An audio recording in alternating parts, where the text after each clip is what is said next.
Hi, everybody, and welcome to the FNS Wrestling Podcast, episode 28. I am your host, and with me, as always, is my teenage son, Jackson. Say hello, Jack. Royal Rumble weekend, woo! It is Royal Rumble weekend. And I got PA Day, woo! Yeah, that is great news. So he has another PA Day. The best time PA Day of all time. So PA Days, I don't know what terminology is used where you live, but a PA Day up here means Professional Students Activity Day for the teachers, hence the PA, and that means the students don't have to go to school. So yes. We're going to watch the entire Royal Rumble, I believe. That is the plan. And then it's hopefully literally we're rewarded. Impossible for me to get spoiled. So hopefully we're rewarded for watching it live by an awesome event. But who knows? Even if it's not awesome, I just like watching the Rumble matches. Yep, that's fair. There's always something interesting in there, right? Or almost always. Yeah, I mean, Roman and Owens looks pretty good. We'll talk more about that later. Yeah, we'll have a preview later on in the show. Yeah. So we are still in lockdown where we live, and we just are we? Completed our voyage out to get our booster juice. Yep. In our pre-podcast ritual. It was supposed to be minus 17 Celsius, but it certainly didn't feel like it. I got all bundled up, and then it was kind of a beautiful day, actually. So deep snow, but on the field that we cut through, but a lovely walk. But it wasn't like cold. No, it's beautiful out there. When it's just like snow like that and there's not really wind, it's not that cold. Yeah, as long as it's not windy, I don't mind cold at all. Right. What's new in your life this week? Anything exciting? No. No? How's your face feeling? Fine. That's your big addition this week, eh? Yeah. What's the announcement? Braces. He got braces this week. Oh, yeah, so booster juice is now my meal. Yeah, he hasn't eaten solid food yet in a couple days. He's in that I haven't eaten solid food since Wednesday. Any of you brace wearers know how it is. I had some when I was older than you, but still had them. Yeah, so he's at that point where eating is still not fun at all. So the smoothie is sustaining him at this point. Smoothie, protein shakes, applesauce. Yep, lots of yogurt. Liquid foods right now. Yeah, so I don't know. I don't really have too much to banter about this week. Do you want to get into talking about some wrestling? Shall we do that? That would make sense, yes. It would make sense. So our first segment, as always, will be our news and rumors. Yeah.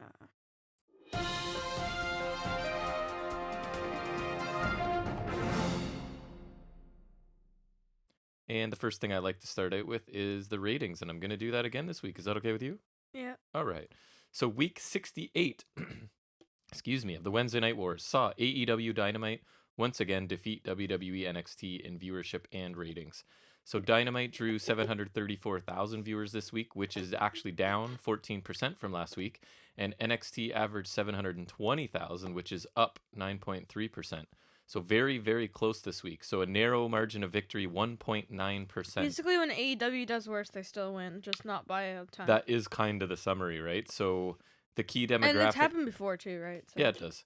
In the key demographic of 18 to 49-year-olds, AEW drew a 0.29 rating, which is down over 19% from last week. And NXT drew a 0.21, which is up a whopping 40% for them, which is really good. But basically, as you're saying, the takeaway is AEW had a bad week. Yeah, AEW is like so just much better than them right now. Even when they have a bad week, they still eke out a win. So that's what I'm saying. AEW had a bad week. NXT had a good week. AEW still wins by a slim margin. Right. All right. You have anything here? Yeah, I don't have an absolute bombardment like last week, but... Last week we went deep in the news. This week's a little lighter. I was just finding a lot. But, so, Io Shirai versus Toni Storm versus Mercedes Martinez set for the Valentine's Day takeover that's coming up. Yeah, that seemed like where we were going coming out of NXT, right? Yeah. Yeah. This should hopefully hide Toni Storm's weaknesses, which is like a lot. So...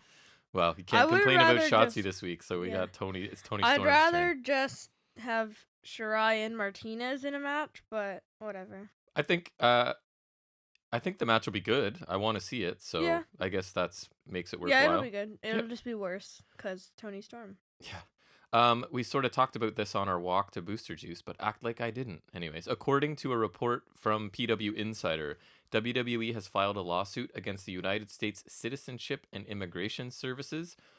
So it's what they call a sealed lawsuit filed under U.S. District Court of Connecticut on January 26th. So why does this matter, or what is it? So it's a little bit of speculation. There's two reasons, really. Like, it is a sealed lawsuit, so people are speculating about it.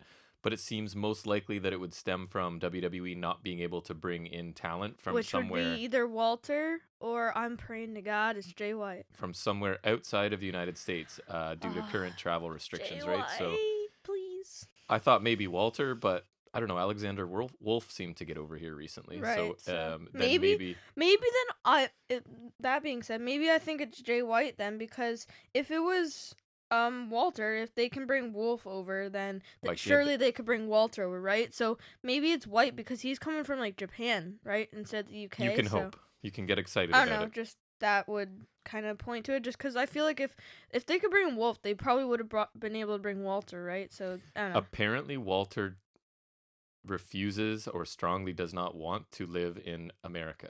Right, so maybe it's a temporary thing, Yeah. but So yeah. and I think that's the thing, right? He's not going to come here when he doesn't know if he'll be able to get back, right? I don't think Right. so. Maybe in better times, when he knows he can go back and forth whenever he feels like Right, it, like the Worlds Collide show. right, without restrictions, then maybe. Right. Do And you have take over New York when he beat Dunn for the belt. That's another example. right. Another quick nugget, because I see you taking a sip of your booster juice over there. Yes. Is obviously the NBC WWE deal that I'm sure if you listen to wrestling podcasts, you've heard a million people talk about. So I won't get too into it, but basically, they will be carried. WWE will be carried on the Peacock app, their Yes. streaming service, right? And it's Did you hear the dollar amount of this? Wait, like for the sale? Yeah, 5 years. They're paying WWE how much? Just over Something what? billion. $1 billion, Yeah. just over. So it's over 200 million So a year. all our American fans, those people in Michigan, y'all are moving to Peacock in March, I think. Yep, we do have a large following in Michigan. Love you, Michigan. Yeah, but we're not affected. I And guess, Virginia has always been. Yep. We've had support there since pretty much day one. So yeah, and for those who are fans of The Office, this is good because you also get The Office on Peacock. Yeah, so for us and anyone else outside of the United States, it means absolutely nothing. It changes nothing for us. But on the surface, at least, it seems like a good deal for our American friends because yeah, because basically you're going to get WWE content plus any NBC content that's there for basically the same price. And so I think basically what it is, you can pay cheaper. I think it's like $4.99 a month. Yes, for ads. For the same stuff, like you'd get the network and Peacock stuff.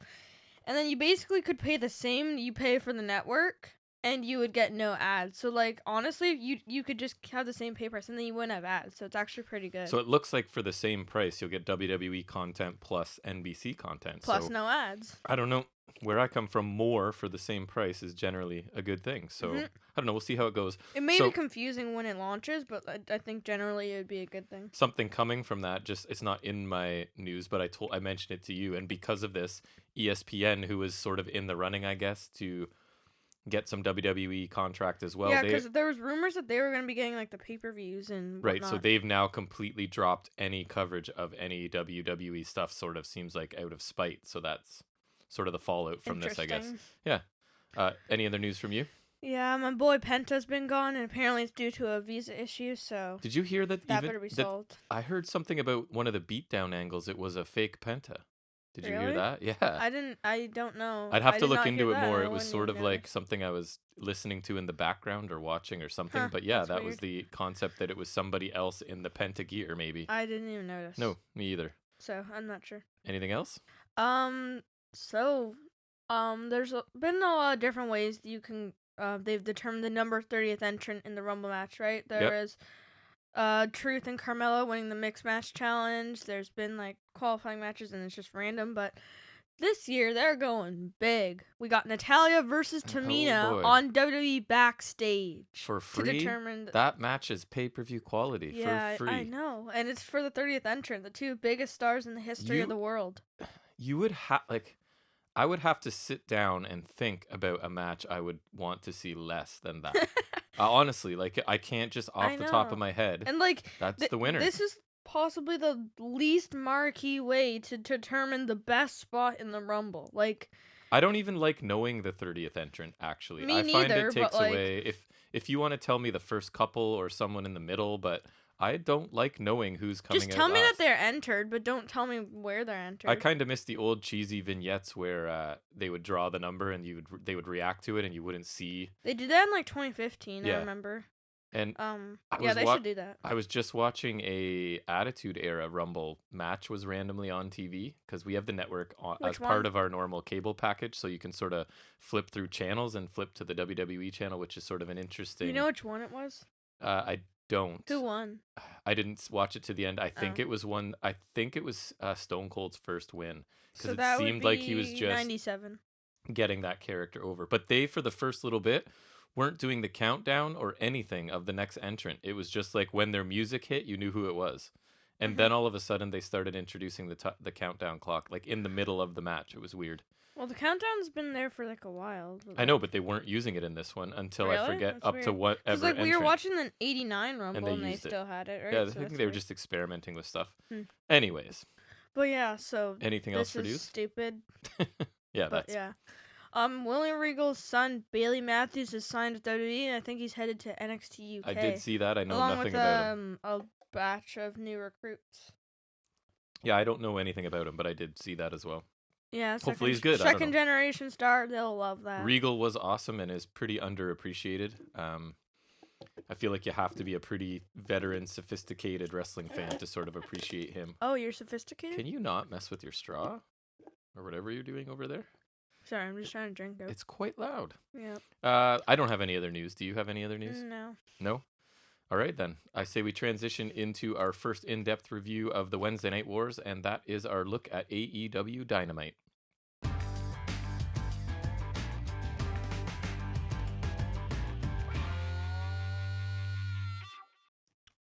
Which is me. That is you. I was just taking a sip. Of Okay, course. so our opening match is a decent choice, actually. Kingston I thought so, too. versus Archer. Honestly, I think that they could have benefited from a no DQ stipulation here, but They can save that, though. Yeah. Don't need it on TV necessarily. So chops by Kingston do not affect Archer. Big boot from Archer. Did you even tell us who it was? What? It's Kingston and Archer. I don't even know if you said that. Yeah, I did. Oh, okay. Sorry. Carry on. Corner running elbows by Archer. Kingston bites Archer to Right take away. control. Yeah. Chops by Kingston. Eye poke by Kingston. Rib shots by Kingston. Forearm by Archer. More chops from Kingston. A diving shoulder tackle by Kingston from the top rope. Pounce Which by only took Archer. Archer down to one knee, right? Like, Right. it's this idea of he's sort of a monster and it's hard to get Right. him off his feet. And then a pounce by Archer, chokeslam onto the apron by Archer from in the ring, and he hardly even landed on the apron and made it look even more insane. Yeah, it looked really good. It And did then- not very awkward landing off the apron and down to the floor for sure. Then Archer slams Kingston's face into a cameraman on the outside, or like into the camera, Yep. which looked kind of cool. Like, Mhm. I don't think I've really seen that before, so kind of something simple that's kind of unique, I guess. Yep. Kingston sent to the barricade multiple times, a full Nelson slam back in the ring by Archer, a splash by Archer. Archer pulls Kingston up from a pin. Archer blocks the spinning back fist. Kingston avoids a choke slam, sliding lariat for a 2 by Kingston, following a drop kick to the leg. Clothesline by Archer. Kingston avoids a blackout and sends Archer into the corner. A ripcord Iranagi by Archer, which was kind of interesting. Rope walk moonsault by Archer. Archer slams Kingston with the EBD claw. But Butcher and Blade distract Archer and the ref by dragging out Robert's kind of limp body. Yes. Bunny hands, like, I think it was brass knucks to Kingston, and he hits the back fist to Archer for the win. So he gets the win, and then full death on Archer post-match by Butcher and Blade, and another spinning back fist. And Jake's sort of in the background struggling Right. to get up, right? Yeah. He's just on the stage sort of thing. He's been This beaten match down. was a little slower than most It was, AEW openers, for but sure. wasn't bad. It was the style you would expect from these guys, Right. and the screwy finish keeps the storyline open, so And pretty good. I liked it too. It was like Kingston kind of knowing he's overmatched, right? And that he's going to need a plan. And even though he's not, I guess he is a heel at this point, right? Would you say? Yeah, because Yeah. he was like, he's working heel against the heel death triangle. For so. sure. Yeah, exactly. So, like, he knows he's overmatched, right? And the only chance he has is the sort of distractions and cheating because Archer is just a monster. So that, I think, is good. It makes the loss to Archer not really that bad. And Archer's a heel, too. Because they had to cheat, right? So he knew he couldn't win a straight up match, so he had to get help, and it worked for me. I thought it was, like you're saying, it wasn't the fastest match, but there was a story that it was telling, and I liked it. I thought it was a good opener. Then we get a John Moxley promo. He says he doesn't think the new Elite will work because they have so much drama, which I thought was kind of funny. Mox says the Death Triangle are confusing because they used to be friends with Kingston, who Mox doesn't like, but now they don't like Kingston, so he's confused, but he likes a good 6-man tag match, so he'll be at Beach Breaker. I did kind of like it because it's kind of funny. It's just like, it's true because, like, so Pac went off because of COVID, right? And then they're with Kingston, then Right. they're against Kingston, then they kind of reunite, and No, I agree. I thought this was solid because he's trying to explain that, right? He has to explain to us that, yes, he's a loner and he doesn't really have a bunch of friends, but he's going to take part in this match because of this.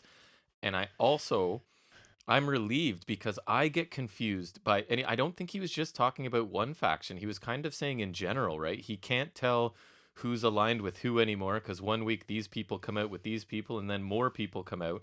And I feel the same way. And I thought maybe it was just me because my memory's not the best, right? So he's sort of expressing what I feel too. And notice in this, it's going to be kind of a theme, I think, in this show. Notice the number of matches that end in some sort of brawling and then multiple people coming out. And it's sort of, I don't even think it's a bad thing. It's just confusing for me. Like most people are probably following it no problem. Yeah. But there's a lot of, and it's something I don't mind about AEWs. There's threads between multiple people and multiple groups, right? That they can always tap into later. Right, and like sometimes it's a bad thing, but just in this case, it means just like it's kind of complex storylines in a good way. And they sort of will find a way to come back to it later, right? And remind us, oh yeah, remember they sort of cross paths a little bit back here, and now we're going to focus on it. So anyways, I like this promo, and it sort of made me feel better because Mox doesn't get all of the moving parts either. And now a promo to make you feel worse. Sting says they should be on... Oh, yeah, Sting and Darby Allin promo. Sting says they should be on first-name basis because they'll be married in a street fight at Revolution. That was dumb. Sting says calling them hoodlums was too far, but then he says he and Darby are hoodlums, so that was also dumb. So calling them hoodlums is going too far. But then he's like, yeah... We are hoodlums. Yeah. And first of all, hoodlum is like just fighting words, right? If somebody calls you a hoodlum, buddy, I expect you to just... I'm just kidding. Right. I'm being sarcastic. Yeah. It's not. Is that really a big insult? And Darby says it doesn't matter if you play dirty or clean in the streets. He just did not sound great here. He's clearly out of his element, I think.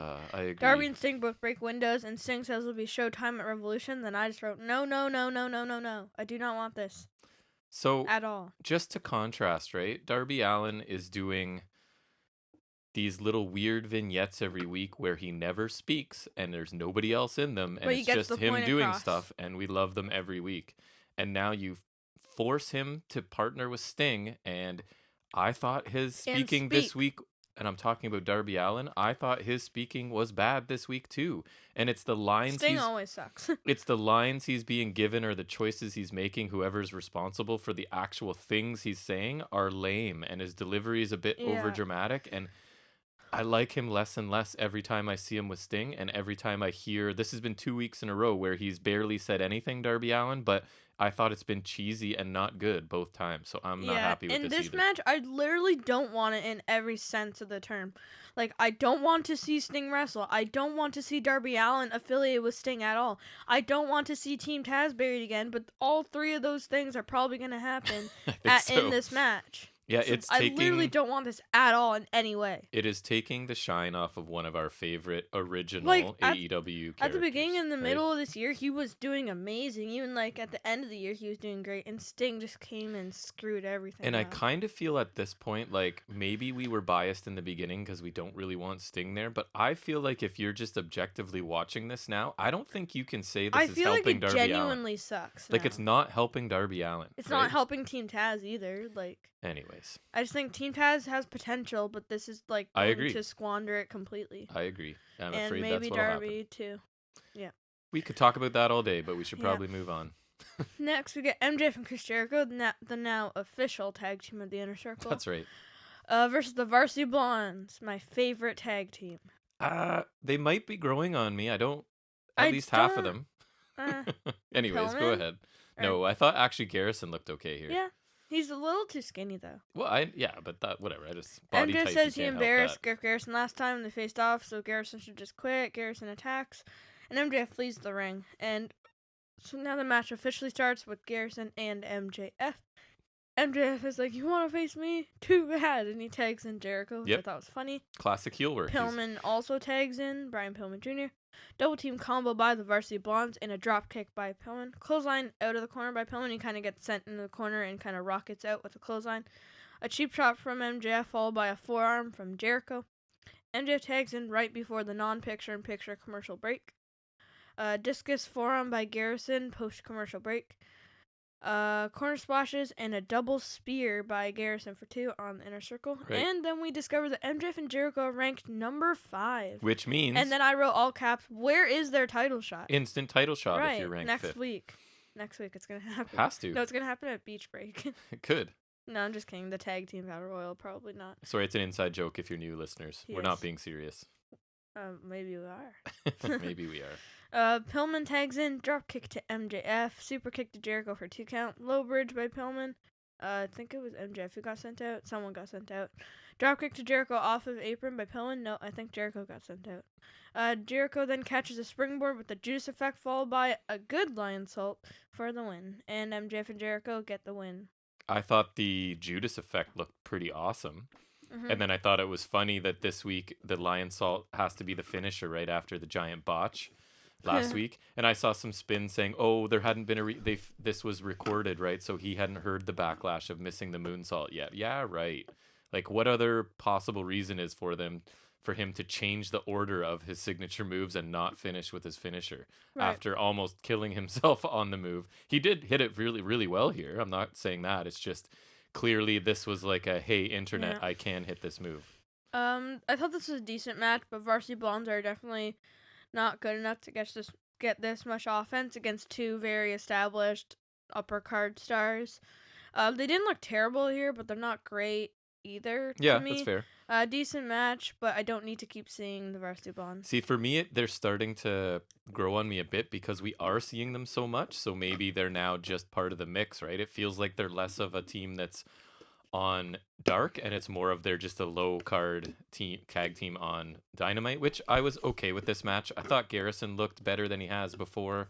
And I think Jericho and MJF are the perfect opponents for tag teams like this because they don't need to look good for most of the match, right? It doesn't hurt them if they're sort of being beaten down and having to use heel tactics because that perfectly fits into their character. So I think they're the perfect team to be doing this sort of thing. Mm-hmm. So next we got a promo from your boy, Pac. Mm-hmm. Talks about Kenny acting like he owns the place, says Omega's manipulating and attacking people, and he tells Omega that they hurt them and Penta, so he and Phoenix will hurt him back in the tag match. Is that next week, I think? Yeah, I think it is. I love this. Something about the old like 90s TV VCR combo playing in the background was really cool. I find his intensity. I never thought he would be a good promo when he started in, what did we see him, NXT as a babyface. Babyface of all babyfaces. But he is fantastic. This was one of those I was captivated, much like the Pete Dunne last week, and didn't really take detailed notes on it because I was just really into the promo. I thought it was awesome. Mm-hmm. I liked it. It was good. So Cody Rhodes responds to Shaq. Woo. Oh my goodness. He still has that awful theme with the Snoop Dogg. And he has to do the full, like, dramatic entrance just to come down and talk, which annoys me, but it's very Cody, right? Cody says he wants to have a match with Brandy versus Jade and Shaq, but he can't because of his incoming baby. I think that would be an awful match. I don't want to see Brandy wrestle. I don't want to see Jade wrestle. I don't want to see Shaq wrestle. And Cody needs a good opponent for me to be interested. And then so Cody says Arn knows where he'll fit on Revolution. So, okay. And I just wrote Arn rambles on about something, and Red Velvet comes out, a.k.a. Brandy Rhodes is back. Velvet says she's out here because she's sick and tired of Cargill and Shaq. Velvet says Cody won't hit Cargill, but she will. I hated this so much. I honestly have a theory that Cody wanted nothing to do with this because he walked out, and it's basically like, hey, Arn, you're going to go out there tonight and speak for several minutes and try and make the addition of Red Velvet to a cold angle sound exciting. I feel like he knew it's impossible, right? Like, there's no way you're going to hype this up and make Red Velvet as the addition to this match exciting. So he tapped out and was like, Arn, you're doing it when we go out there. That's honest to God, that's what it felt like to me. He came out and went this. No, that doesn't seem like a crazy I can't even be bothered because there is no way to make this good.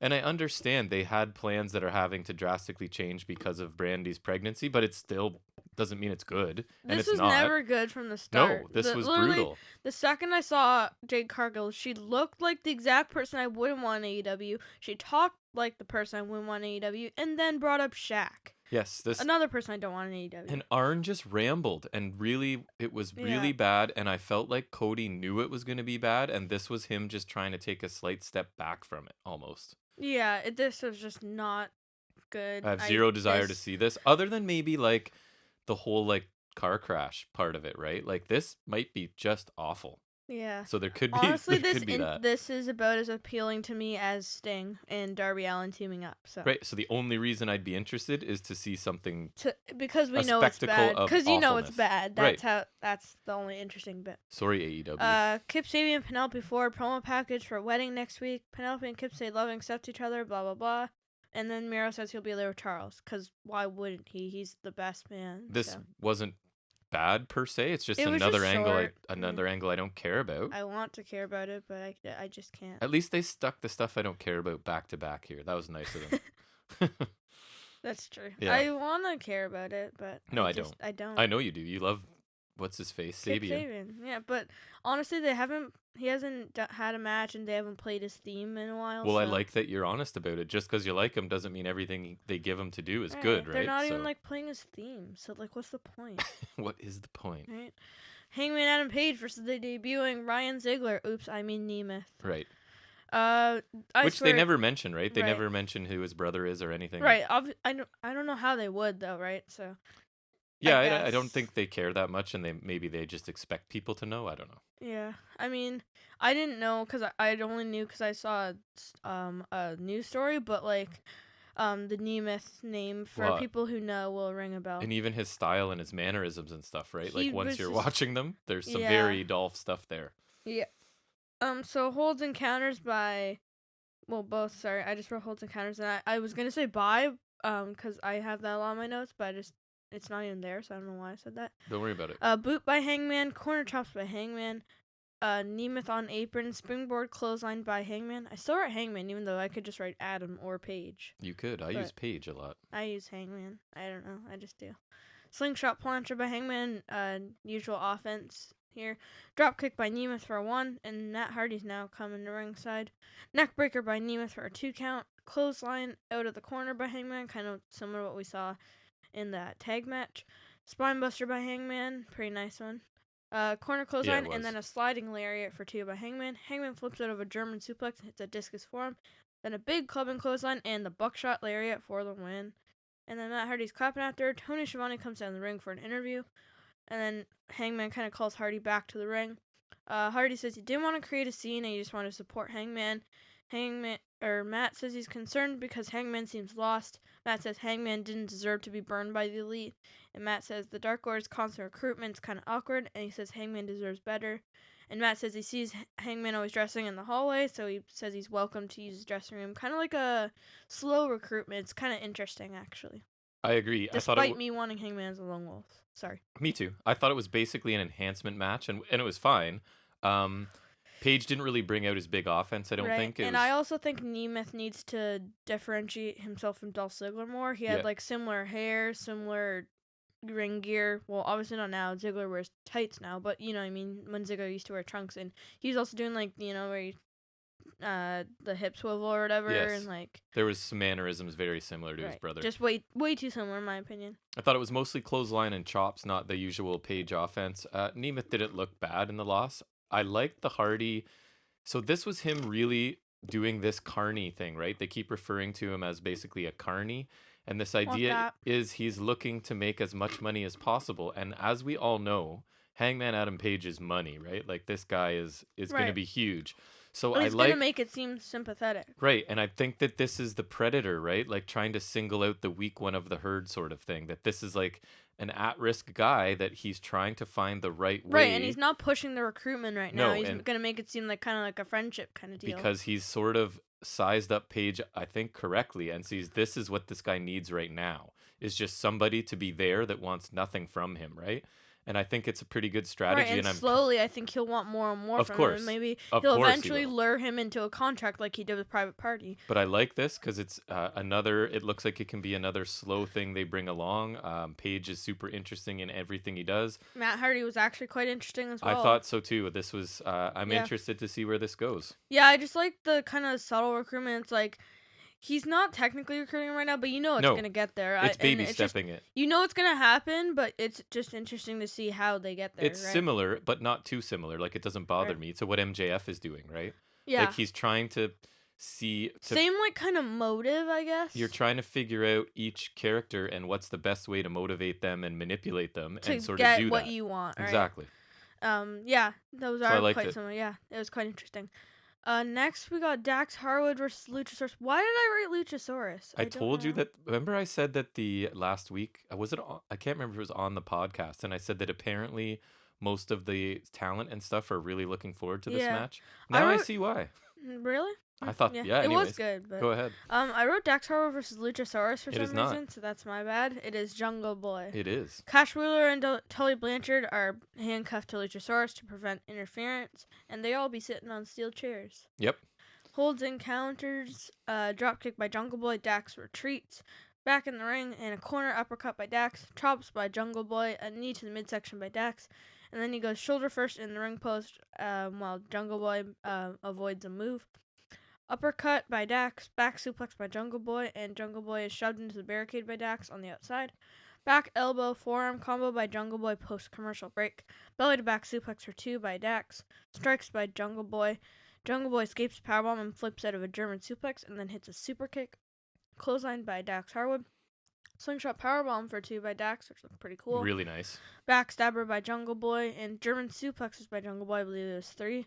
I did have a note at this point that the crowd constantly chanting Jungle Boy's song was really starting to annoy me. Mm-hmm. I mean, it was cool. It's kind of like a Jungle Boy thing. Or, a Shinsuke thing. But yeah, it went too long. I agree. But it was cool as like kind of like the Shinsuke Nakamura thing. Yeah. Remember? Or Fandango. I guess, yeah. Mm-hmm. Oh, yeah. And like Fandangoing. When it first came out. Yeah. Yeah. Dax uses ropes to get a break out of the... Used ropes to get a break out of what? I don't know. Something. I'm confused. Don't worry about it. Power through. DDT by Dax for 2. I thought it might have been the snare trap, but that's after. Right. Dax counters a crossbody with a handful of tights for a roll-up for 2. A lot of pins and counters by both. And then Jungle Boy counts a roll-up into a snare trap submission, kind of an STF-like move for the win. Yeah. And he gets the win. A clean win. As Tully and Cash are unhooked from Luchasaurus, Tully throws powder at Luchasaurus, and Cash shoves him into the post. And then a slingshot suplex to Jungle Boy and a spiked piledriver to Lucha from FTR. And Luchasaurus now handcuffed to ropes. And then they get scissors and cut off his horns. Which was a bit disturbing, even though it was just a mask. Right. It's weird. Just, I don't know, it just seems like the weird kind of sick heel thing that FTR would do. Yeah. And then Marco, SCU, and Top Flight make the save. Where were they before? So this is one of those now they're running in, and so Top Flight is affiliated. You know what I mean? Right. This is just where I get they're confused. baby faces, I guess. And then I won't remember this interaction in 3 weeks. I guess because it's their baby faces, and that's I know, really but you know what I mean? It's just watch how often it happens. A pretty good match in the aftermath was interesting because, I mean, cutting off horns was really weird. It was weird. It's intriguing. Yep. So what did you think? I thought it was an excellent match. I thought Dax in particular looked great. His offense looks really intense and crisp. Really entertaining match. Jungle Boy just impresses me pretty much every time, right? And when this company started, I laughed at him. Like, I looked at him and said, his name's Jungle Boy and he's doing a Tarzan gimmick. Ha, ha, ha. He's just there because his dad's famous. No, he's really good. Some of the post-match... And Luchasaurus is always sick. So again, some of the post-match stuff with multiple factions coming in is going to happen a bit too often for me, but I get it. So I like factions. I think it would have almost been a little more interesting if it was just Marco coming out and they beat the hell out of him too. And then maybe after that, I don't know. But I can't say that I do love factions, so I can't say I love factions and complain when there's lots of factions mixing. So I just have to pay attention and try and remember things. Right. So then we get Team Taz. They go to a merch stand and beat up the people there because they have a bunch of Sting and Darby Allin stuff and no Team Taz FTW stuff. And then Cage darts a guy into the side of the truck, similar to what Kevin Nash did to Rey Mysterio way back. So yeah. I don't know, gets the point across that they're bitter, I guess. I liked it. It was short and simple. Angry Taz is there, and you get a simple, destructive, violent segment. You get a guy slammed through a table, a guy lawn darted into a truck. I just wish it didn't build to a inevitably horrible match. Maybe this side of the match will save it for us. Who knows? Be optimistic. You never know. I don't trust Sting. I think I love that we talked about it, that Taz is never happy, and I think that should continue. He should just find stuff to get angry about every single week, I think. Yeah. Next we have Britt Baker versus Shanna. She is back. I forgot about her. Yeah, apparently me too, a little bit. She has a a dark winning streak. because that matters. For sure. Might get her ranked 5th. And then she'll get a title shot. So we start with holds and counters and then enziguri by Shanna. Reba pulls Baker out of the way as Shanna misses a drop kick. Baker attacks and sends Shanna into the barricade and then a sling blade on the outside, which is pretty cool. Clothesline for 2 by Shanna back in the ring. A weird roll into a crucifix pin for 2 by Baker. Remember? It was like really weird. It was. And then the drift away fisherman's neck breaker by Baker for a 2 count. Running basement dropkick by Shanna. Lockjaw by Baker and Shanna taps. Britt Baker wins. It was a pretty good match. And then Thunder Rosa chases away Baker after a post-match attack on Shanna. Yeah, I thought it was okay. It was decent. Like, it was a squash, basically. Or, like, I guess an enhancement match. Yeah, Britt's a great heel, right? Shanna looked pretty good there. Obviously, it just kind of furthers the feud slightly. She was never going to win. It's nice to have, I guess, Shanna back. I think she's very athletic, and we'll see how good she is in the ring once I see her some more. It's nice to have another person in the women's division, at least, that can hopefully pick up the pace in this division a little bit. We'll see. I thought it was okay. Britt's not amazing yet in the ring. She's still, a lot of it is her character's just so good, right? But she's not bad either. So I don't know. It was fine to say a classic FNS wrestling. I feel like we haven't said that a lot. No, we've cut back because we said it so much in the first couple of weeks. And then honestly, things have been getting better. Yeah, so. We've just overcompensated trying not to say it. But this match was fine. Yeah, I will say it. That is probably a good use of the term. I think so. MJF and Sammy Guevara backstage. MJF says he did not tell Wardlow to get involved, obviously last week in the tag match. Sammy says he's not an idiot. MJF has tricked everyone else, but not him. And then MJF's like, stop playing. And then Sammy's like, I'm not playing.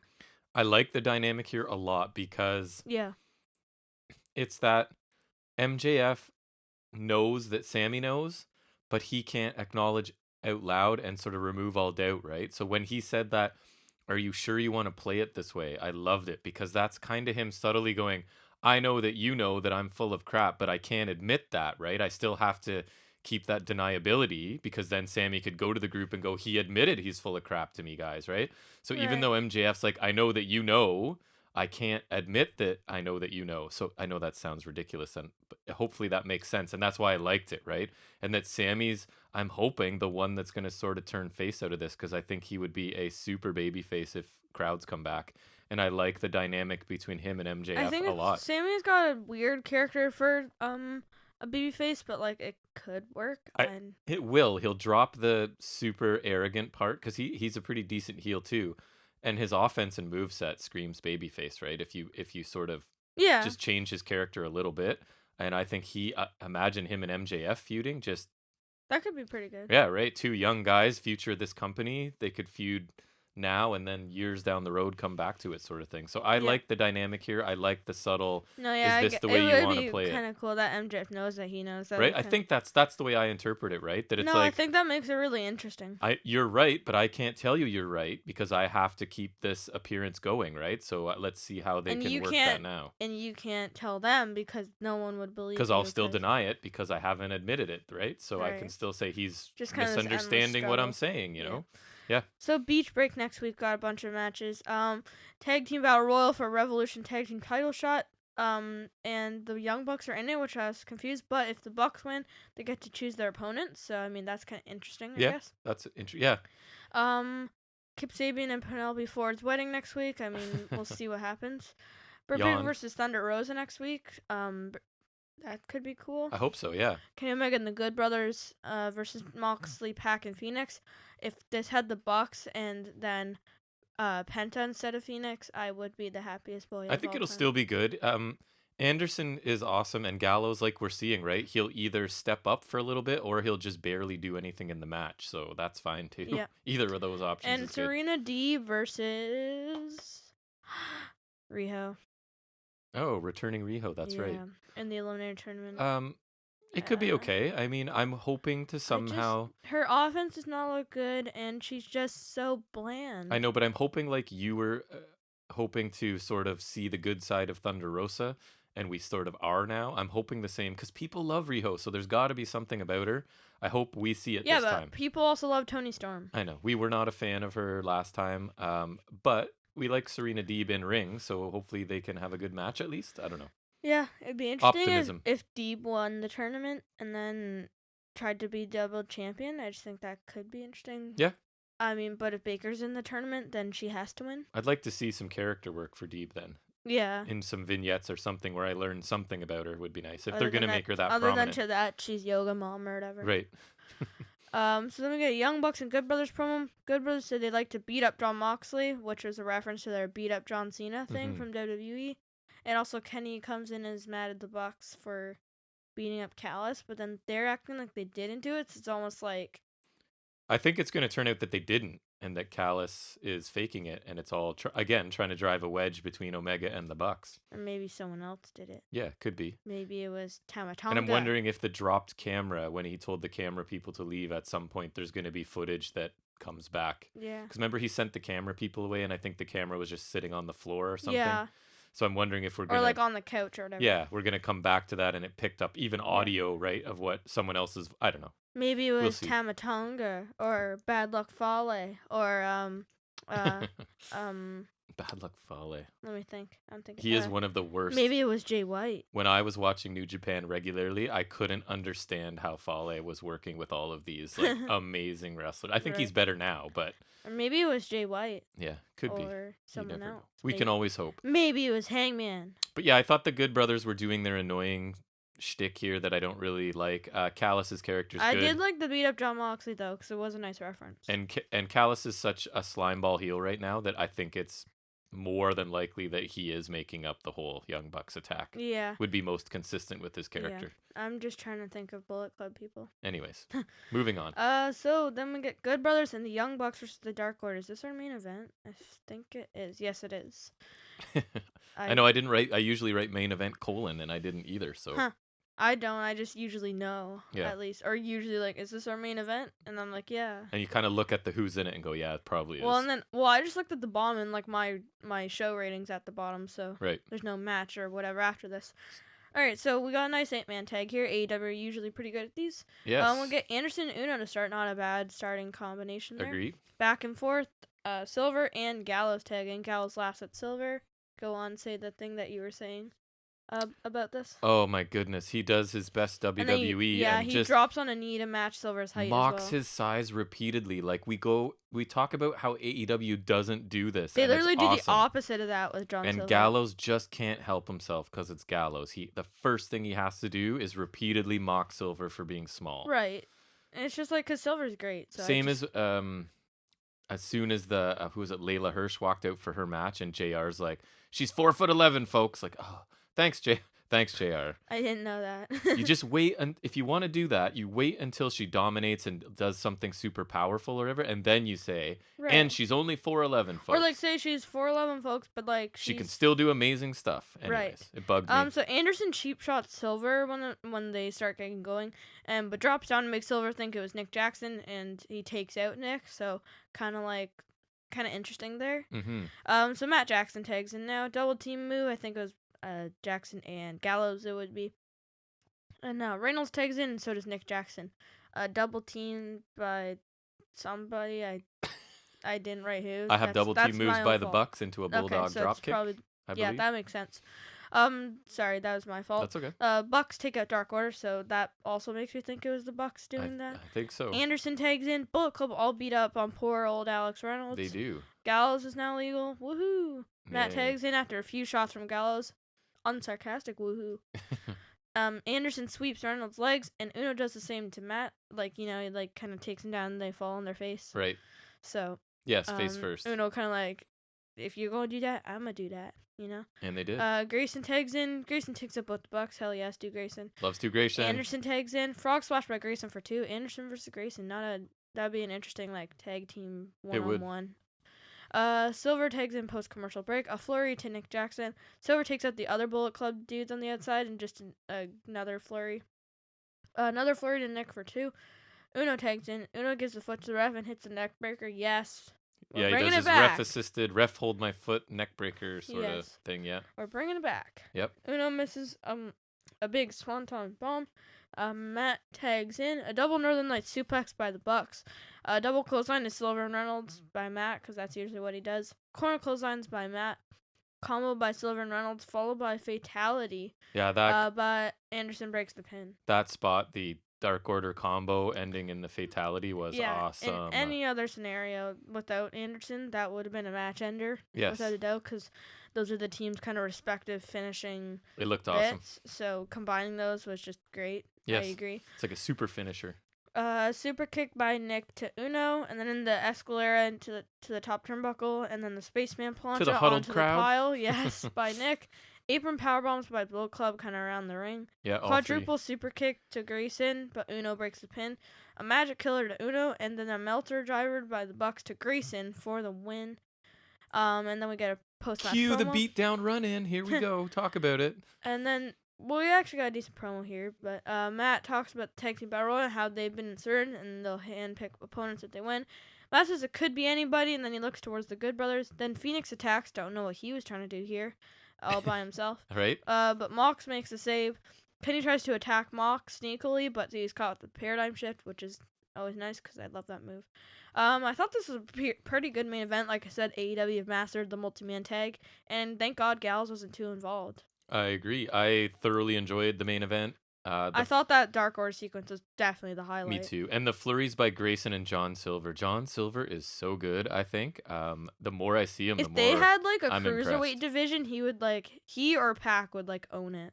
There was so much happening in this match, and it all looked good. Obviously, Gallows did almost nothing, which is perfect, other than Mox Silver's height, which was annoying. And I thought a couple of his sells were pretty lame, too. Like, he doesn't Like want the to one time sell. he kind of like jumped off the apron to sell. Just a sort of move. like slowly eases himself down to the floor when he's supposed to fall, or like if some of Right. the small guys are hitting him, it's just he's not gonna really sell because that's WWE style. Right. He can't hang with these guys, and it was kind of obvious that he sort of stayed in the background. So credit to him for not even trying, I guess. Dark Order were the stars of this match. I thought it was a really good way to end the show. I liked it a they lot. were great. I thought it was a pretty decent show overall. Beach Break looked actually decent. Like, I'm interested in the Battle Royal. Rosa Baker should be interesting. The wedding, while I'm not excited for it, there's always potential. It's AEW. I'll give them a chance, obviously. Yep. Actually, I'm just gonna scroll up to see what we got. Also, the main event from Beach Break, the 6-man tag. Like I said, they've mastered the multi-man tag, and they've got a pretty nice lineup in that match. So Agreed. I'm very interested in that, and I'm not sure if Deeb and Rio's next week, but if it is, then I guess I'll give that a chance. Yep. But yeah, so the next week's show looks pretty interesting and decent for a special. I think this was good, but not one of their strongest ones, so I'll give it a B+. I was a big fan of the main event. The Jungle Boy Dax match I thought was really strong. The Pac segment was awesome. The Taz segment was really good. I thought the opener was good enough. The women's match was fine. The Inner Circle match was fine. I did not like the Darby segment and strongly disliked the Cody segment. So the same. I thought the positives sort of outnumbered the few negatives there, and I gave it a B+ as well. I thought it was a much improved. I was not happy last week with AEW. Not even because it was awful, just because it was so, for me, below their standard that they put they're up usually every week. just so good. They've almost like spoiled us. And this was back to being an entertaining show. It flew by. I felt like Not them their strongest, but even when they're not at their best, they still do really good. No, it's always going to be like, I find a B or B+ show is the standard, and then the odd time we'll get an A, and maybe I think sometimes I'm a little bit unwilling to give an A+, and when I think back, like maybe Winter is Coming or something, I probably should have gone A+ on a couple shows, but I reserve that for when I'm just blown away, I guess. I'm a tough marker, you know? Yeah. Yeah, so a good show, up better than last week for sure. Mm-hmm. All right, so I shall we agree. move on, sir? Yes, I want to be Big Brain. All right, our next segment is the trivia segment where Jack shows us everything he knows about wrestling and off the top of his head. Yeah.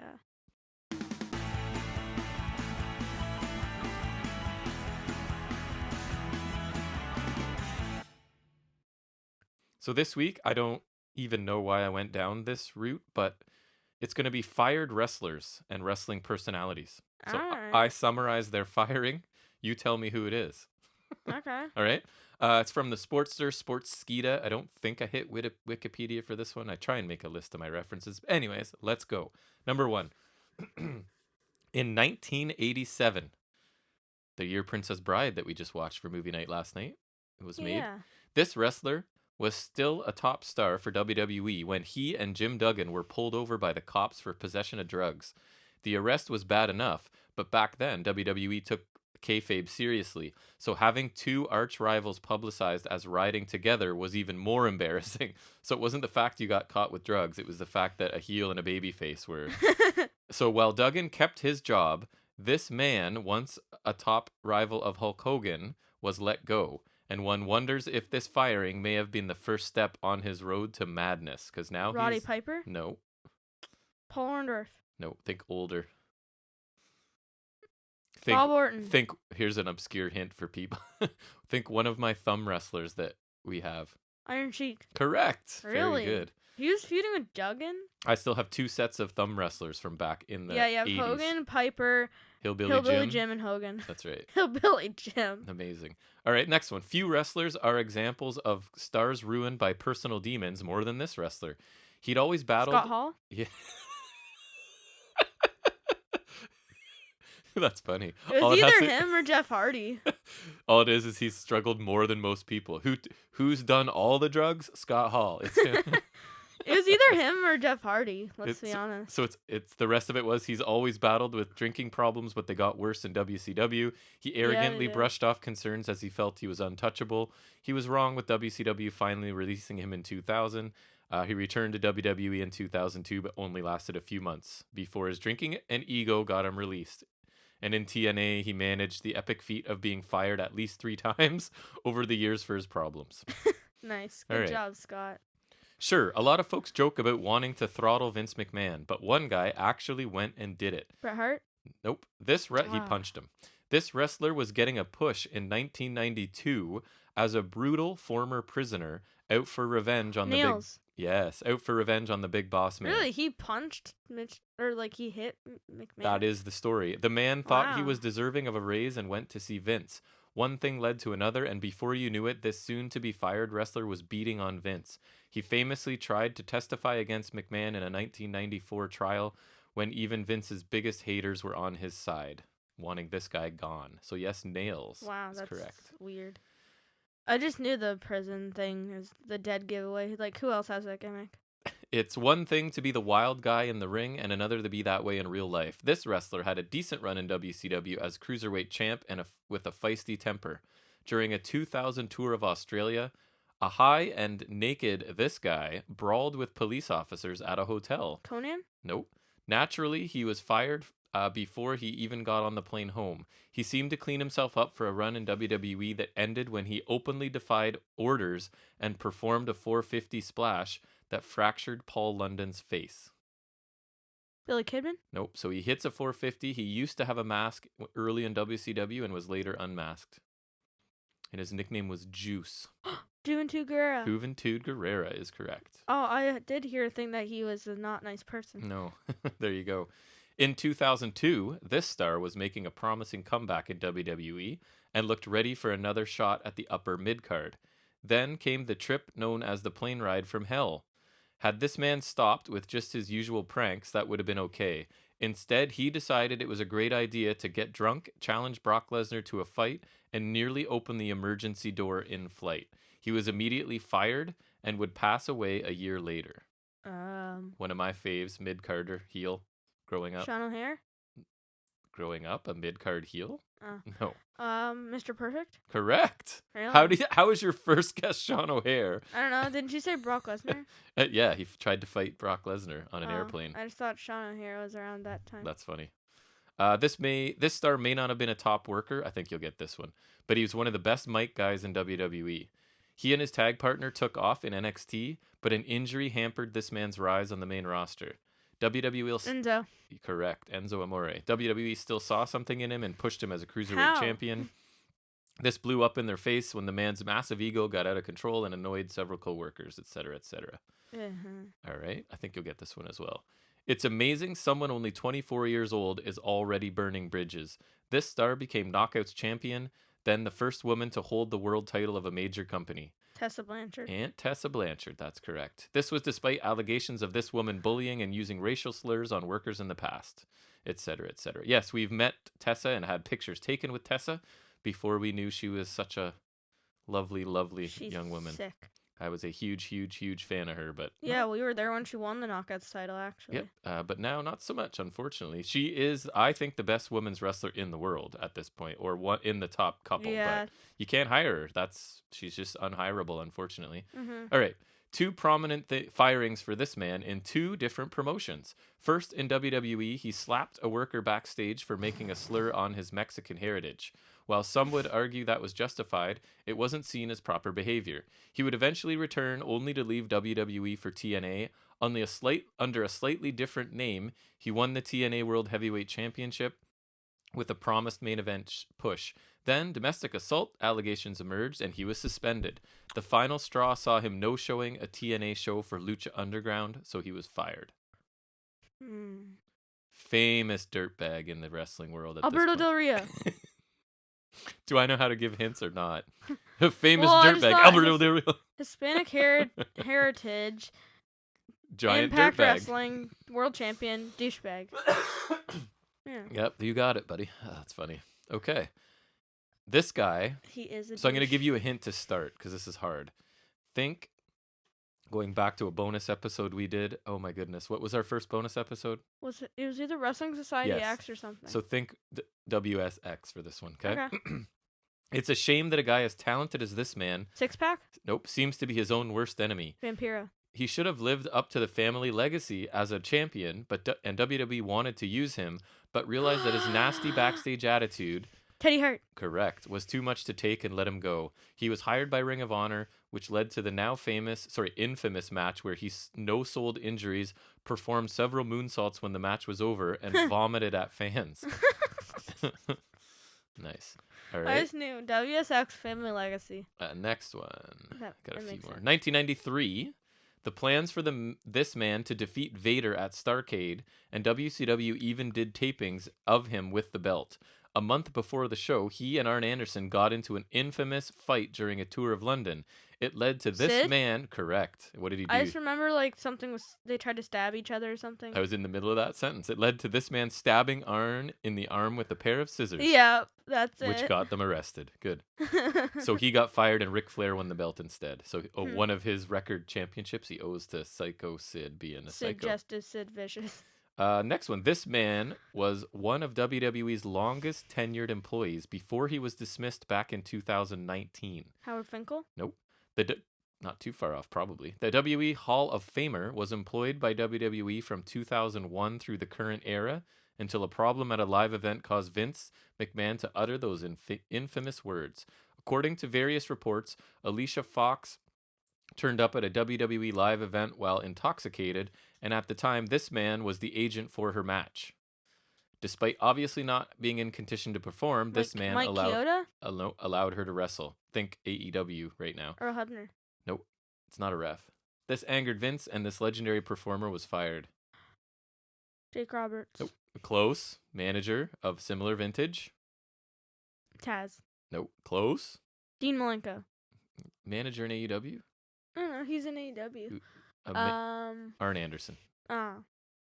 I could only wait so long, sorry. Here's one. One of the best-known incidents where another star got their co-worker fired was back in 2013 when Ric Flair cost this man his WWE employment. 2013 was a rough year for the Nature Boy as he had lost his son Reed Flair and was obviously devastated. Despite this, he continued to honor his commitments, which included being part of a panel ahead of a launch for the WWE 2K14 video game. Flair had been drinking that day and took over the event that was hosted by this fired man. Jim Ross. Yes, to tell some stories about his time in WWE, stories that probably shouldn't have come out. According to the Wrestling Observer, Vince McMahon was obviously not happy that the fired hadn't shut Flair down, and he started to take over the event and decided to fire him for not acting faster. And so not basically, Flair. Ross got fired for letting Flair ramble on in this public spot when he was drunk, I think it was. Mm-hmm. All right. Interesting. This star was fired after his real-life girlfriend, who had already been fired from WWE for attitude issues, refused to stop showing up for TV tapings in 2011. The fired male star was finally let go after publicly... John Morrison? Yes. After publicly complaining about this same wrestler's girlfriend not being included in his mixed tag. Didn't he complain that Melina Trish Stratus was in and Trish Melina wasn't? Yeah. Yeah. And I just know he left WWE in 2011. Two more. Okay. This star was released after making public comments about his WWE star girlfriend cheating on him with another contracted WWE wrestler. Matt Hardy. Correct. After public outcry, the wrestler was rehired and the drama was turned into a storyline. Now that would be a big giveaway, but I just figured this is the only thing I could think of. Last one, ready? Yes. Reports indicate that this WWE star was fired after complaints from Randy Orton about a botched belly-to-back suplex from their match together. Orton admits to refusing to work with this star again, and there is speculation that John Cena echoed these sentiments. Mike Knox. No. So he went to TNA after this for a while. They thought he was going to be a big deal in WWE. I actually did too, because he could talk like crazy. Similar size to Orton. Has an upper back tattoo. Manu? It's very 90s. Manu? No, used to have a mic come down from the ceiling. Mr. Kennedy. Mr. Kennedy. Kennedy. That is correct. All right, so that was kind of a weird one. I don't know how well that one went, but you did pretty well. It was funny. So actually, you know what? It made me laugh out loud a couple times, so it couldn't have been that bad. Scott Hall. Some of my yeah. What was that basically? Who's more messed up than anyone ever? Scott Hall. I just know he and Jeff Hardy. Yes, correct. All right, so that finishes up our off the top of his head segment, and we will transition back to the Wednesday Night Wars, which now it is my turn to sort of run us through NXT. So we'll move on to our NXT review.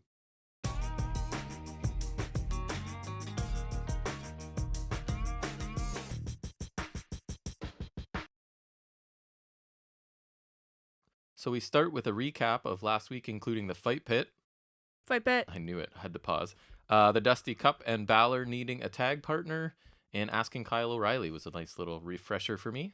So it starts out with already in the ring, Drake Maverick and Killian Dane versus MSK, and their names again are Wes Lee and Nash Carter. Nash Carter, the most WWE name ever, I feel like.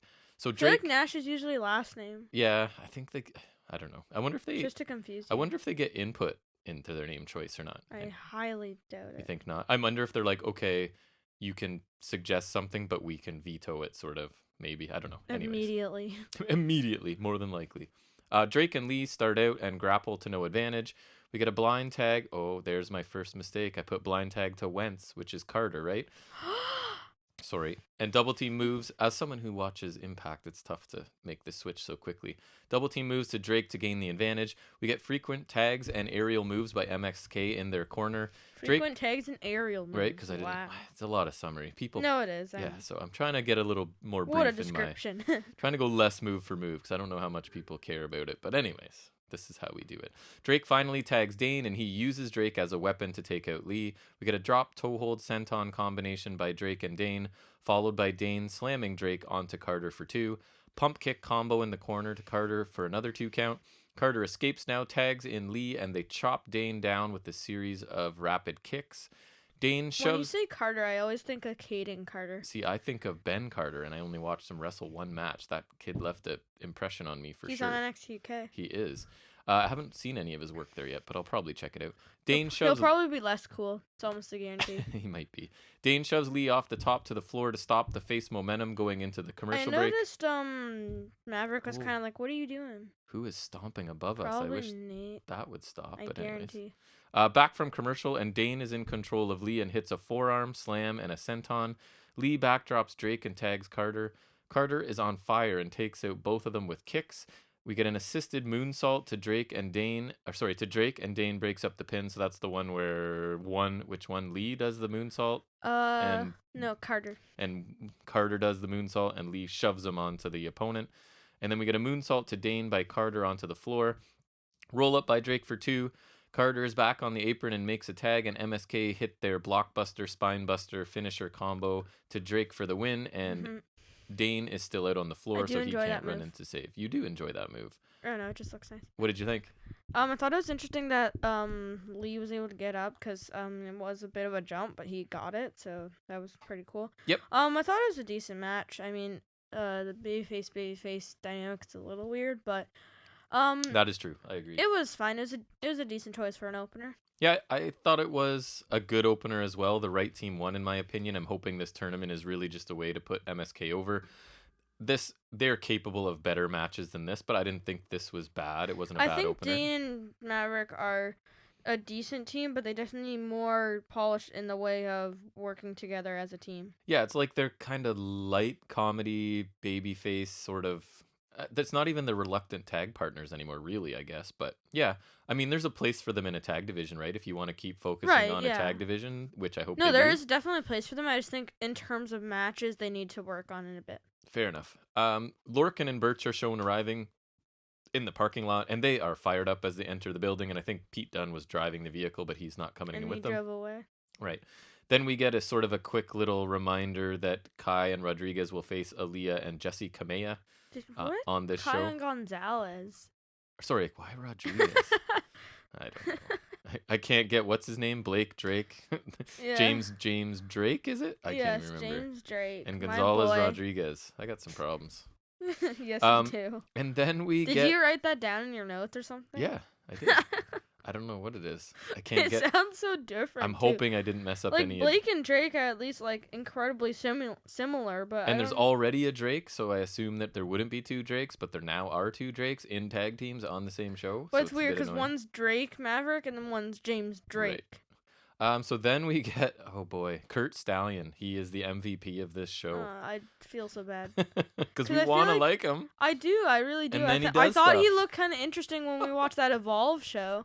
And I honestly think he could be decent in the Cruiserweight division and we want Escobar to move on. I think apparently Kurt Stallion's a good guy to, I don't know, kind of succeed him, I guess. Early indications are that Kurt Stallion needs a manager and someone to speak for him because he has a sit-down intervieut here in a darkened ring. Or a freaking promo class in the Performance Center, goddamn. In a suit, and I think he's trying to look like relaxed and chill, but he Matt Riddle does a better job. He talks about driving far, and he talks about shooting stars and seeing a star, and now he's the Lone Star, which he's trying to get his new nickname over, and we had to rewind it like twice to pick up what he even said. At that moment, I thought, no, I knew that Kurt, the Lone Star Stallion or something, whatever. And that's, yeah, and Jack said, I think he said Lone Star, and then we had to go back to confirm. He did. And then he thinks they should strap the rocket to him, which is like insider terms for wrestling. I'm never thrilled when wrestlers use the insider terms like push and strapping the rocket. And anyways, and he's going to become a superstar. This was really not good. Awkward. Yeah, I felt kind of bad. Kind of like I feel bad for Kip Sabian right now. Over-scripted, unclear, poorly delivered. Like bad kind of on all fronts, I thought. Not a great start for him. And it is too bad because there's potential there. And the Cruiserweight division needs something, and it's nice that they're bringing in a new guy, and they're trying to develop his character, because I always complain, right? Like, just give me some character development, and if this is what it is, we need to rethink. Careful what you wish for, I guess, is the lesson. That is the lesson, yes. So then we're going to get Kai and Gonzalez, look at that, I got it right there, versus Aaliyah and Kamea, who are already in the ring. They're definitely going to win. Always a good sign, right? If you're in the ring. And so Kai and Gonzalez both use their own themes for entrances. When you're already in the ring, you've saved that energy, right? You don't have to waste the energy of coming down the ramp, so you're just that much fresher for the match. And Aaliyah and Jessie Kamea, both former 5-time world champions or whatever. And I told you my first note as we were watching the show was this shouldn't go longer than 4 minutes, but I'm pretty sure it did. I didn't double check, but so Kai and Gonzalez both use their own themes. I just said no because they should use Kai's as a tag theme because it's so much better than Gonzalez's theme. And Gonzalez is like, yes, Kai's is also generic, but like it's like it's good though. But Gonzalez is the one getting the push right now, right? Yeah, but Gonzalez, her theme is way too bad. I think she should just use Kai's theme. It sounds good and it's good. She'll be main roster soon. It won't matter. We'll forget all about her. And that'll unfortunately. Be sad. Aaliyah is overpowered and swung around by Gonzalez to start this match. Yes, she is. She was. Jessie Kamea tags in and gets put in the... When was the last time we've seen either of these people? It's been a while. A while. Like, Aaliyah hasn't even been jobbing out to people lately. And Robert Stone was there too, right? Which I forgot to even mention because I didn't notice him until a certain point in the match. Yeah, like, I was like, where is Robert Stone? He's there. So Kamea tags in and gets put in a gory stretch right away. She eventually escapes and hits a drop kick and a running clothesline in the corner.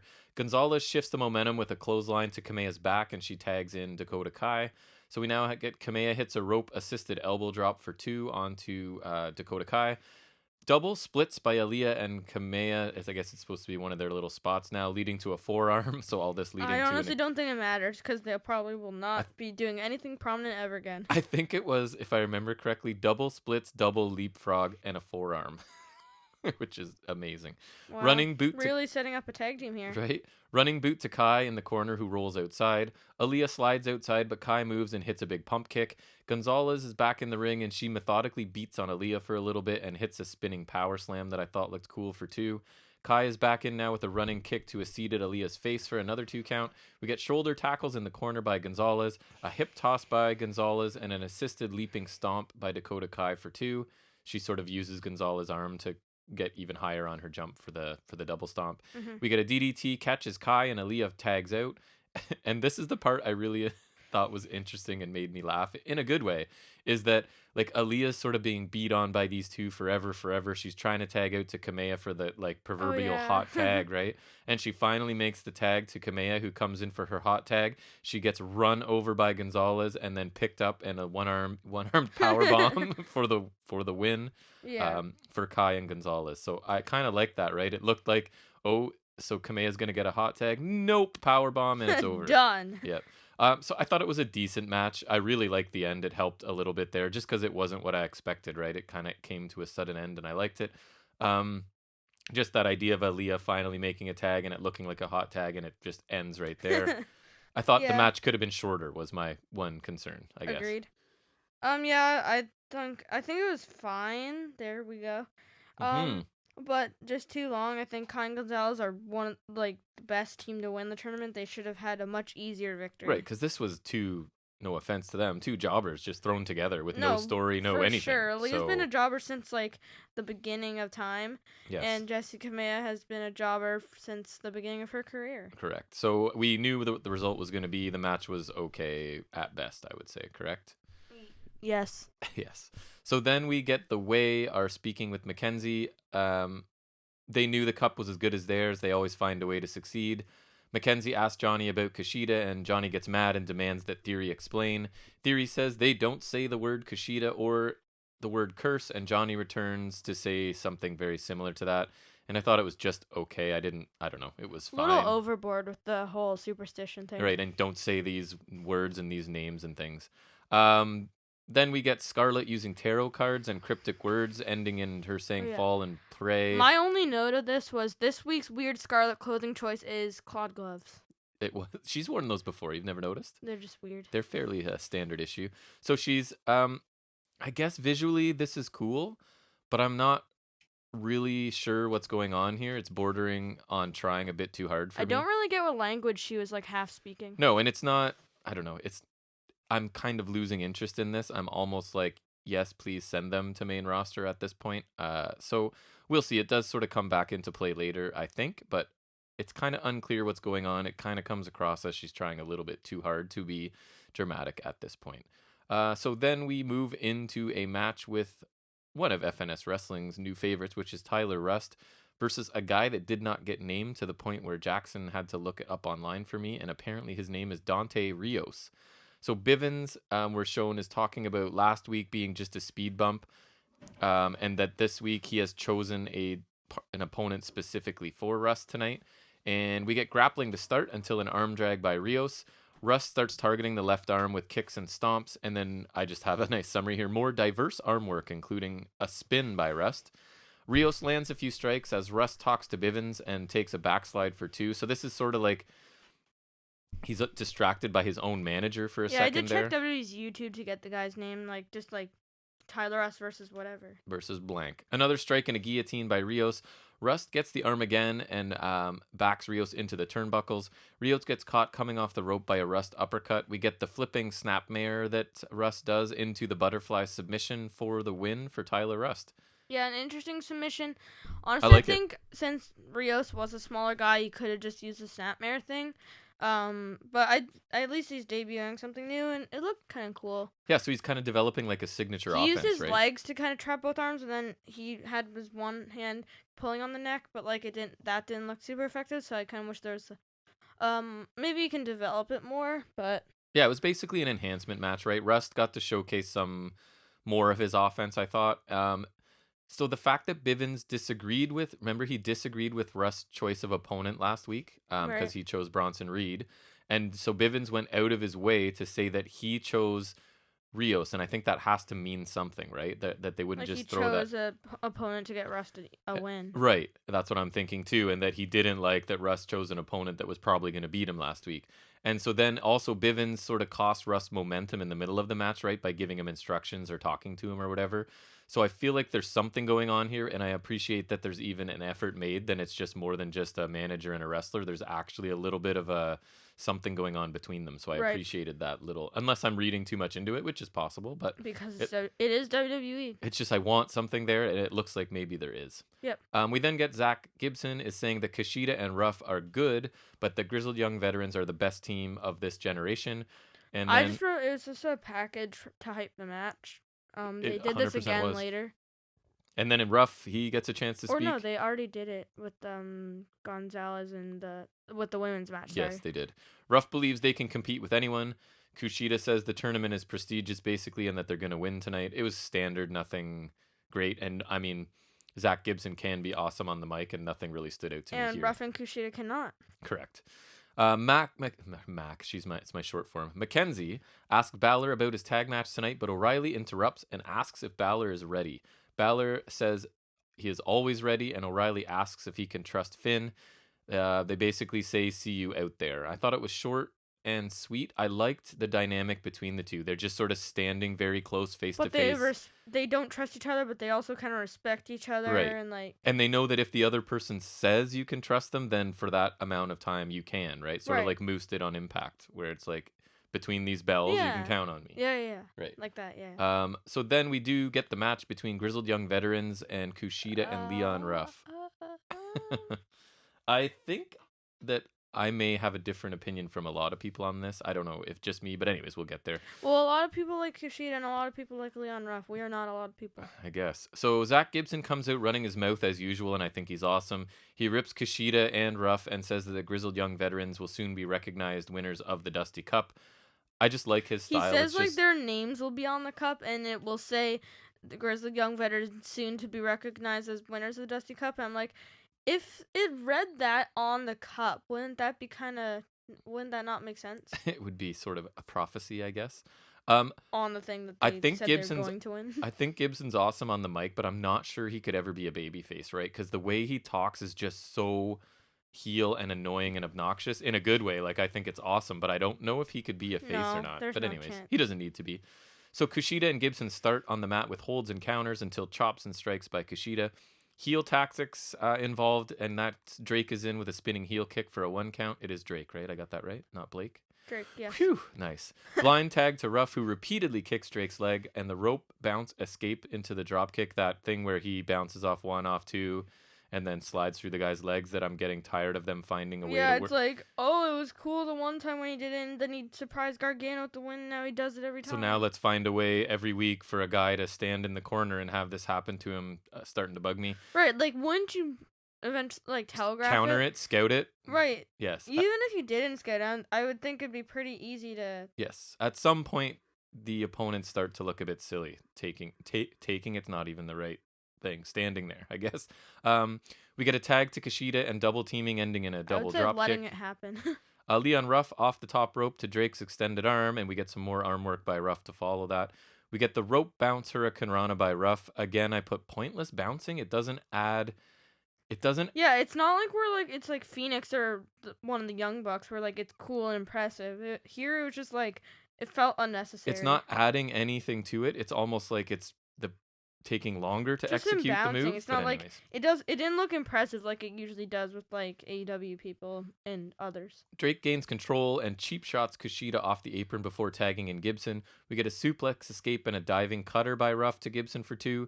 We're back from the break with no commentary, and it seems like we missed it. So this happens a couple times to us, and I have a new theory. Yeah, so Go ahead, explain. And I haven't told you my newest theory. This happened a few times in a few matches, like most notably Swerve versus Bronson Reed, which we'll talk about later. But there are these bits where like we have no commentary at all, and we have discovered that these bits have been discovered to be the commercial break portions of matches. And I think it's like, I think it's not even the picture in picture. I think it's commercial break, and that's why they're doing nothing, especially in the Swerve Reed well, yeah, like when we get there. yeah, it's commercial break stuff. So it's 'Cause, not like it's the picture in picture, so they're still having a match. It's like the ref has told them, okay, we're on a commercial break, and they basically do almost nothing. So it right. was really weird. I don't know if it was a weird version Yeah, we got. and then like even when it would go up to black briefly, and then like they would come back, we would have commentary and be like, and we're back. So this is Yes. clearly some form of commercial. And it sort of whatnot. took away from the matches, right? Because during those times, I mean, I started skipping it once we figured out what was going on, but there's like nothing happening. Especially anyways. in Swerve versus Reed. Yes, We'll very talk bad. about. Drake gains control, cheap shot, blah, blah, blah, tags in Gibson, suplex, escape, diving cutter, we got that. Ruff kicks Drake's leg some more, and there's more rope running into a backbreaker by Drake. Grizzled Young Veterans double team Ruff, and Gibson slams him into the mat twice. Gibson drops Drake onto Ruff, and Kushida breaks up the pin. We get a flurry by Ruff, but a clothesline from Drake to stop it. A forearm shots, and Ruff slips outside. Grizzled Young Veterans hit an assisted over-the-rope backbreaker to Ruff, and then send him back in the ring. Yeah, where one guy flips over the ropes down to the floor, and the other guy's holding him in a backbreaker sort of thing. Yes. We get an escape and a neckbreaker by Ruff, and both of the competitors are down now. Gibson manages to tag Drake, who drags Ruff back away from his own corner. Ruff finally tags, and Kushida is on fire and dominates Drake with his usual offense. Drop kick to the arm. Drake backs into a tag of Gibson, and we get the octopus to Gibson. Double chop to Kushida's throat and a doomsday device for a near fall. And this is where in my notes I have, "This is too long!" exclamation mark. Yeah. Already.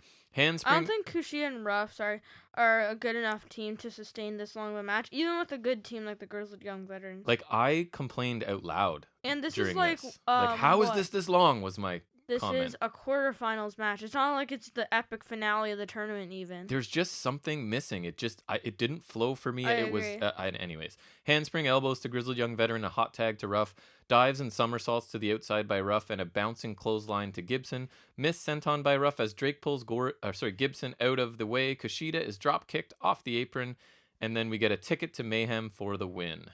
You can tell I was really bored by this match. I was getting angry at how long it was. It wasn't entertaining enough either. Far too long. I really don't see much in Ruff, and I don't have much interest in Kushida. There was so much face in peril, so many underwhelming hot tags. I like Grizzled Young Veterans generally, but I did not like this match at all. And I'm kind of interested. I'll start looking into what other people thought about these shows now that we're done our podcast, because I wonder if I'm the only one that disliked it this much, or if there's other people as well, because I have no idea, but I was not a fan at all of this. Yeah, it went too long. It's not like this was even like the finals or semifinals, and it just wasn't entertaining enough to sustain the length that it was given here. Like, rarely do I get frustrated in a match, right? And we're watching it, and I'm saying to you, like, why is it still on? Anyways, Right. So the way attack Kushida and Ruff.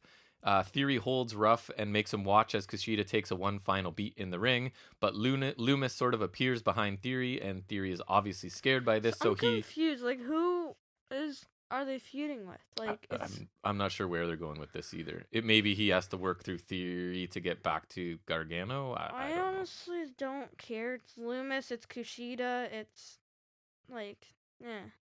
Yeah, okay. Theory gets scared, runs into the ring to get close to Johnny for protection, I guess. I'm not interested in Gargano Kushida, and they're gonna have to do better than this to make me interested. Is all I have. And I think the Way could be a really good faction, but not when they're working with storylines and people like this. Agree. We get cut to the backstage area where Kurt Stallion has been attacked, and he says it was Legato. He got one line here, and it was awful. And I'm not trying to pile on to this kid or pick on him. And they were like, bad. He's accusing Legato. It's like, he would have seen who it was. Legato. It was.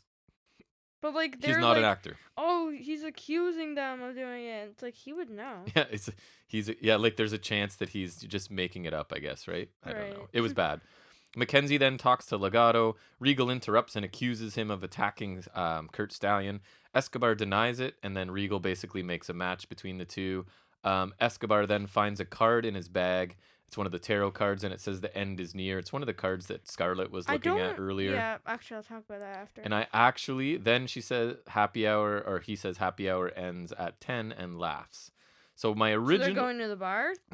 comments were, huh?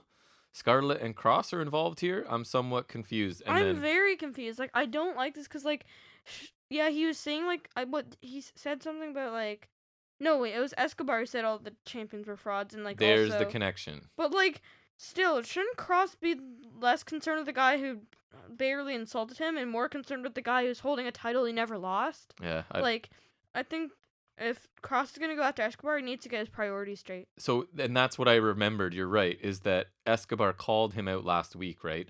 He was calling out the champions, and then he also called out Cross for having flashy cars and flashy if you're women. carrying Cross, like, let's just take a brief step into kayfabe. Wouldn't you care more about the title that was wrongfully taken from you, or like not wrongfully, but like you never lost, and wouldn't you want that back more than just beating up some guy? That would definitely make sense. This Right? seems like a kind of he clunk. he can always come back and beat up Escobar after, but he needs to get the title now. And I think it's sort of a clunky way of having Cross out of the title scene for a little bit longer, right? While they figure out what's going on with Dunn and whatnot, I guess. I don't know. Makes no sense. Since Cross has come back, I am significantly less interested. I'll say that. I don't know what it is. It's not anyone's fault, but No, his momentum's just been halted. He's starting to feel main roster, right? And we said always the entrance and the whole presentation is main roster, so I'm saying go ahead. Go there. Yeah, Anyways. I honestly don't care too much anymore. We then get Toni Storm coming into the ring to call out Io Shirai.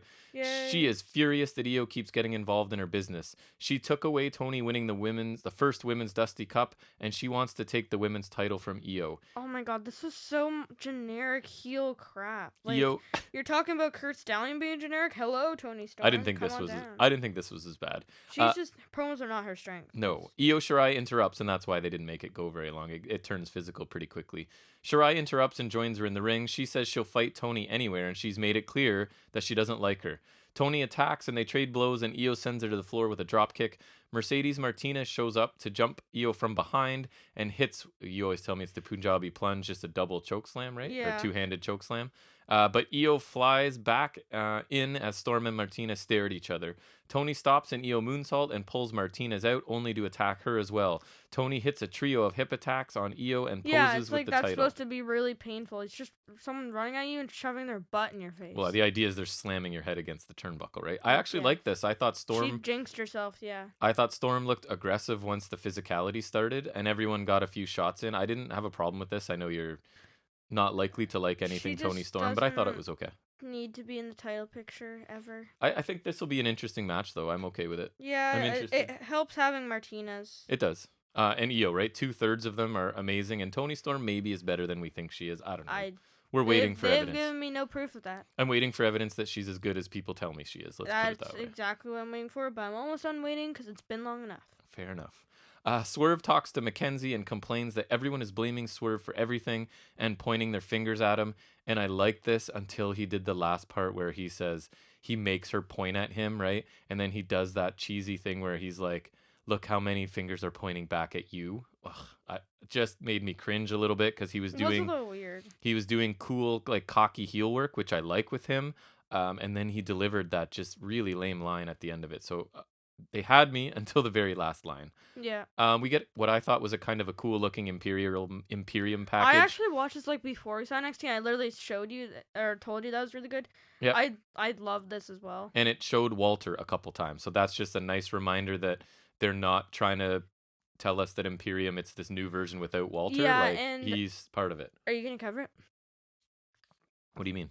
Like, are you going to talk about it or? Talk about what? The promo. No, go ahead. Okay. I just had it was a cool package. Yeah, just like the point of it was like what their strength is their unity, and for the past year that's been taken from them. And so like Walter's been ruling the UK and they held the tag titles, and now Wolf coming is just the beginning, and they're going to kind of like reclaim their unity and be strong again, which I really like. Just like they're stronger when they're together, which makes sense. I am so glad that you took notes because I honestly didn't get any summary. I don't even have it. Wait, that's just off your down. head? I just remembered. Nice. It was really good. Yeah, I liked it too. Undisputed Era talked to Mackenzie. A lot of Mackenzie. People talking to Mackenzie like her. As I'm reading over this. I find her almost... I don't even notice she's there, to be honest. They talked to her about having their hands full with Ciampa and Thatcher tonight. Really generic babyface. Roddy was not good and And awkward. then he's like, "Oh yeah, you're so right," or whatever. There's a slight variation of him saying, "Oh yeah, that's so right." They are shockingly bland baby faces, I find, right? It makes me sad. From something so cool to just like, ugh. It makes me very sad. If you told me they were going to make Adam Cole not interesting, I would have said, yeah, that's going to be really hard to do. Yeah. But they've if done someone it. had told me that, I'd be like, that's dumb. You're dumb. Then we get Swerve Scott versus Bronson Reed, and I'm actually was looking forward to this. I like both of these guys. I think we were both happy when Bronson Reed did not have his shoulder dragon. It's one of the best news this week is he came out with a not the stuffed animal on his collar, which I think I put thank Looks you, like a Bronson plastic Reed. or rubber animal. We get a nice jumping knee by Scott to start. It was real. You actually really liked that knee. It was nice. A quick start instead of the whole like grappling and holds and reversals. It was bang jumping knee. It looked good. But Reed ends up overpowering him and throws him over the ropes, and Swerve lands on his feet, which I thought looked really cool as well. Yeah, he kind of like flipped over the top rope, had to use his hands on the apron to like help him flip back on his feet on the ground. He does some unique stuff, right? They need to sort of focus on this guy more, and he would be another person. I think Kurt Stallion should take it from Escobar and maybe have a decent run, and then Swerve's got to be next in line after Stallion. No? I am enjoying Swerve's heel work much more than what he's been doing previously. Mm-hmm. We get a pump kick on the apron by Swerve and a big kick, sort of a running kick to Reed's chest as he's standing on the floor. The next kick attempt is caught, and Scott is flipped face first onto the apron. We get a corner splash by Reed and a clothesline sending Swerve back over the top rope. Suicide dive by Reed. Barely gets there, though, as you sort of pointed out to me, right? He almost ran out of gas on his way there. It's not like Samoa Joe, where it looks cool and he actually gets there, or like Luke Harper. It was similar to Samoa Joe in the forearm attempt and the size of the guy. He just didn't get there. No, he didn't quite get all the way there. It was close. Back in the ring now, and Swerve goes right back out to the other side of the floor, which I thought, this is the part, right? And then I make the note, no commentary again.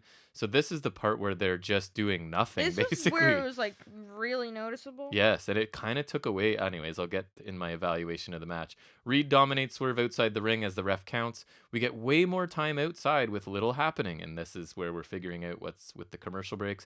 Back in the ring with Scott after Reed's arm now. Aggressive punches by Swerve, but Reed swats away a flatliner attempt and takes control, leading to a senton. We get a delayed vertical suplex transitioned into a DVD by Bronson Reed, which I thought was cool, and I don't know if I've seen it before, so I liked it. Reed's shoulder gives out mid-move at one point, and Swerve hits a kick to Reed, and he goes up top and hits a diving armbar from the top, and then a nice 450 splash for a 2 count.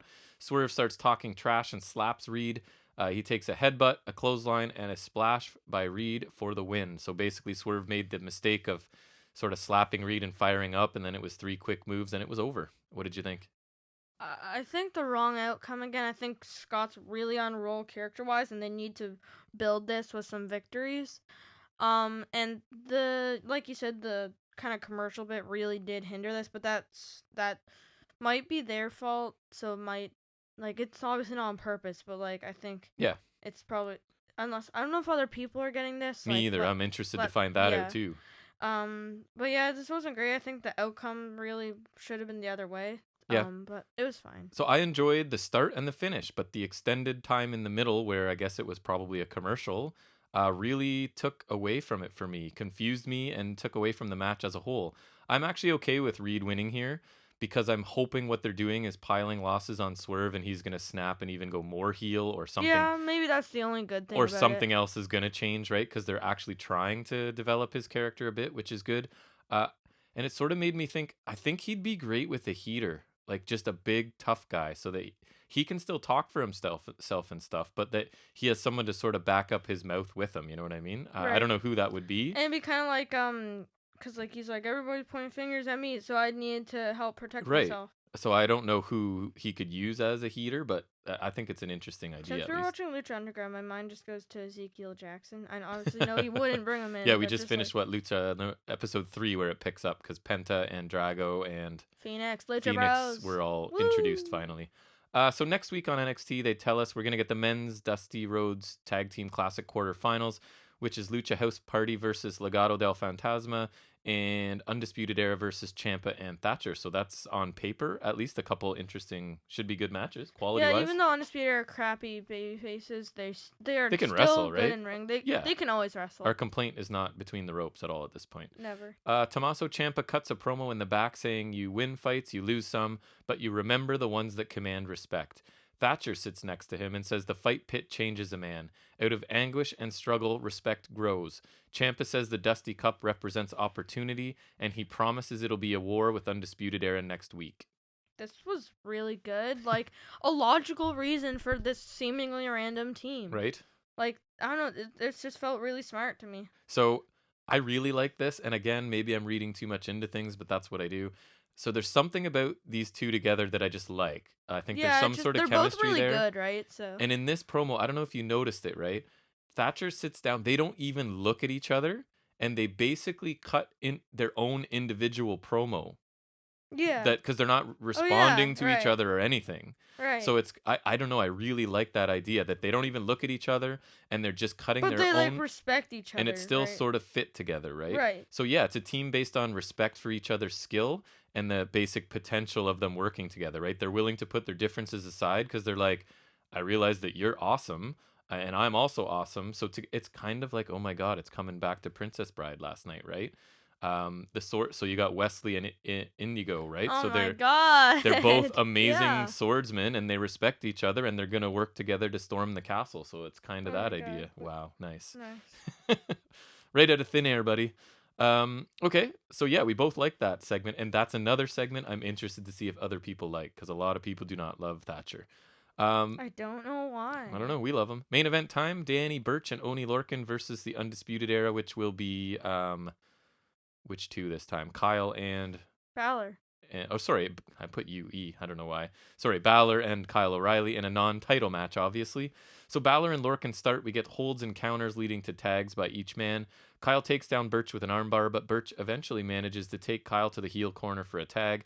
Lorcan rocks Kyle with 2 uppercuts, and Burch is back in with an uppercut of his own and then a side headlock. At this point, it becomes clear, and it's a nice touch, right, that Burch and Lorcan are targeting the injured jaw of O'Reilly, which makes sense. I have no problem with that. Right. They're heels, and it's a target. It makes sense. Yep. Yeah.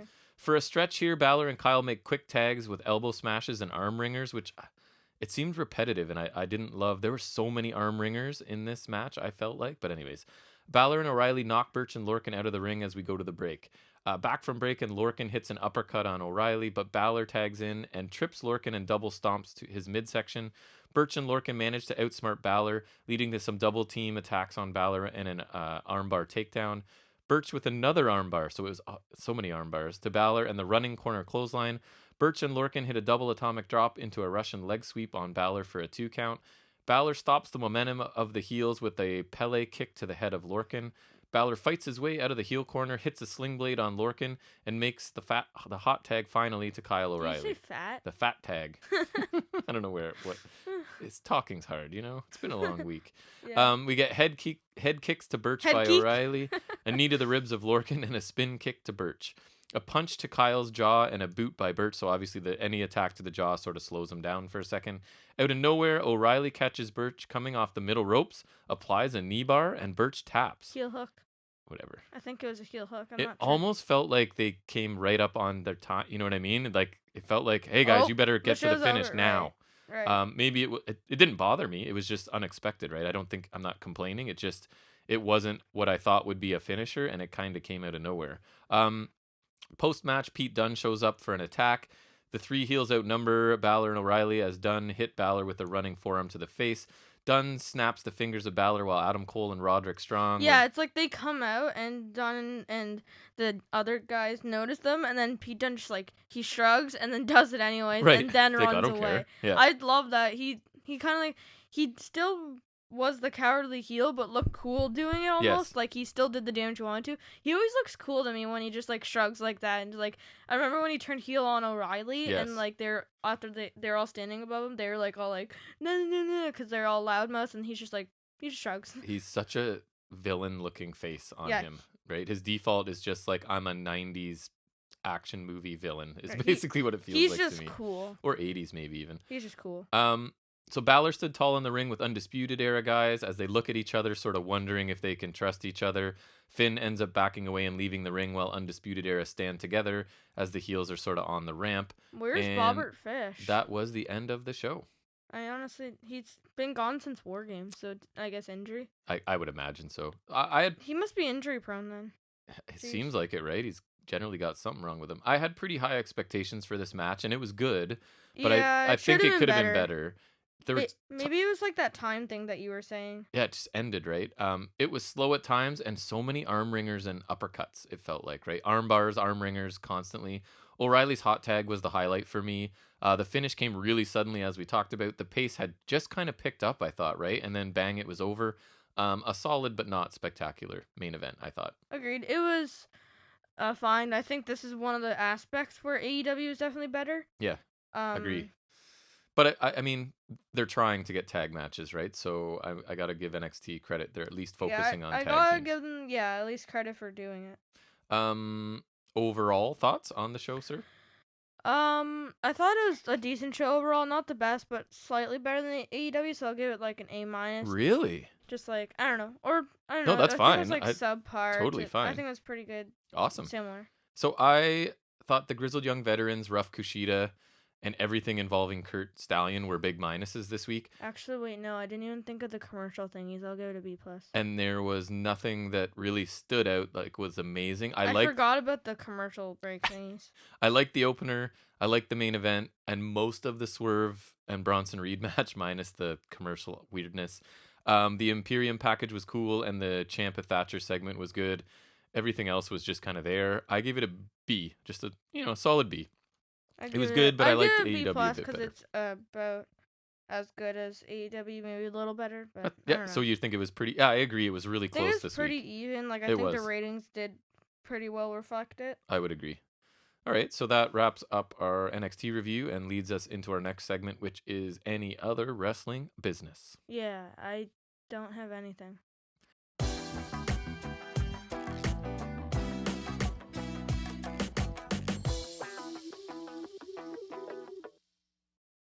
You don't have anything? No. All right, well then I will go quickly because I have 3 things. And then we got Rumble. One of which is very short. Oh yeah, that's in here too, sorry. So the Royal Rumble preview. So I'll start off with my quick Ring of Honor treatment as I do every week. So we get Quinn McKay. She's hyping up the matches for tonight.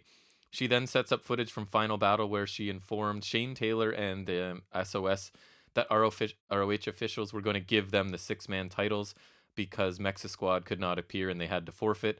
At that time, so they're just gonna give him the belt. Yep, and which is I thought was cool because Taylor and the SOS declined. They said they don't want the titles that way, so they just refused. And I had sort of forgotten that, so I liked the little callback to that reminder.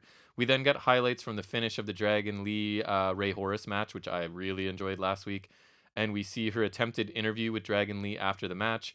Lee basically ignores her and yells his promo into the camera before Brody King shows up and asks if Lee wants to get into his business. King suggests that Lee tell his family that it's just the beginning, so it looks like he's going to sort of transition into feuding with Dragon Lee and the rest of his crew, which is fine. I like Brody King quite a bit, despite him. It's a quick way to sort of get this new... He's the big guy with all the tattoos, right? Yeah. I like him, but he disappointed me in his championship match with Rush at, a month ago or whatever it was. So I thought this was a quick way of getting a new feud going between King and the Mexa Squad. So I was fine with it. McKay then quickly recaps footage of Flip Gordon punching Rhett Titus in last week's Pure Rules match. She notes that the ROH board of directors have removed Gordon from the Pure Rules division. The Pure division top 5 are now Tracy Williams, Josh Woods, Rhett Titus, Fred Yehai, and Wheeler Yuta. Which, I mean, it's great to give the rankings, but it's kind of funny because I think that's the division. Like, I don't know who else is, you know what I mean? Like, yeah. I can't off the top of my head think of anyone else in the division. And then but you got whatever. the champ, I guess. That's not their fault. McKay notes that Gordon and Dalton Castle are no longer in the top 5. So there you go. There's a couple, I guess, even though Gordon's out of the division and Castle's out of the company, I think. But anyways, she tells us that Castle could get in the top 5 if he beats Woods in the opening match coming up after the commercial break. So Castle's still there? He is. Or he's like going out, you meant? Yeah, because I think these are probably recorded, right? So I know his contract is done or almost done. I don't know if he's going to choose to stay there. I guess he still could. What I read was that he plans on sort of shopping around and seeing what else is out there, which I don't know why you wouldn't, right? We then Yeah. get a Josh Woods sit-down spotlight feature, and it basically this idea of 1 step forward and 2 steps back has been his trend. He recalls beating Jay Lethal and then underestimating Flip Gordon and losing to him. So Woods says he's facing a former ROH champion and there's no time for jokes or games. Woods says he loves the challenge and he loves pure wrestling. All of his energy is focused on beating a former world champion and moving up the rankings. He needs gold and guaranteed that he would win some in 2021. So I thought this was fine. And here's why. He's going to be more serious, and he actually explains this to us in a promo and gives us reasons for this change to a more serious attitude, unlike in NXT, where the presentation stays the same and the commentators just tell us repeatedly how serious they are. Or someone just puts on jeans. So I can't be super critical here because they're doing what I keep begging NXT to do. Like, just show us this instead of telling. So ROH is trying to show us, so I won't complain. We then get Dalton Castle promo, which I generally quite enjoy because he is just a quirky fellow. He says he was double booked and wants this to be quick. He then takes a phone call from his mom and tells her that he'll call her right back. He feels conflicted. His win-loss record in ROH isn't good, but he has been very busy outside the ring. Castle said he beat Brian Johnson, and then he went to Final Battle and didn't have a match. So he found another wrestler who didn't have a match and set one up, but he ended up losing. He then yells at someone off camera that he was busy and told the person to shut up. Castle says Woods is part gorilla and Neanderthal, and that above the neck, Woods doesn't have much going on. Castle says he can beat Woods. Castle then looks into the camera and asks what else we want from him. He says he has a greenhouse that he's working on at home that won't build itself. He has a lot pent up inside of him, and Woods is dealing with a box full of bees that has a lot of holes. So even that imagery, right? You're dealing with a box of bees with holes in it. Like, that is yeah, okay. it's just a cool turn of phrase, and only Dalton Castle. He's got these quirky little, like, I'm distracted by building a greenhouse. I'm distracted by my mom phoning me. Like, I enjoy his quirkiness for sure. And I hope so as we know, it looks like he is leaving ROH soon. This seems to indicate he is distracted and he's probably going to be losing here. I like him and find him different enough from everyone to be really interesting. Even this promo, right? Talking to his mom, building greenhouses. He's just different. I hope wherever he ends up that it's a program that I watch because I like him. So we'll see what happens. Watch him end up in Impact, and then that's like your worst option. But at least I'll get to see him. Yeah. And we'll see what they do with him. So we get the match then, Josh Woods versus Dalton Castle. It is pure rules. Woods targets Castle's midsection. So Woods is in the top 5, right? Yes, yeah. Okay. Woods targets Castle's midsection, including some creative use of the ropes that I thought was kind of cool. Castle didn't really do much during the first half of this match other than continuing to kick out of punishment.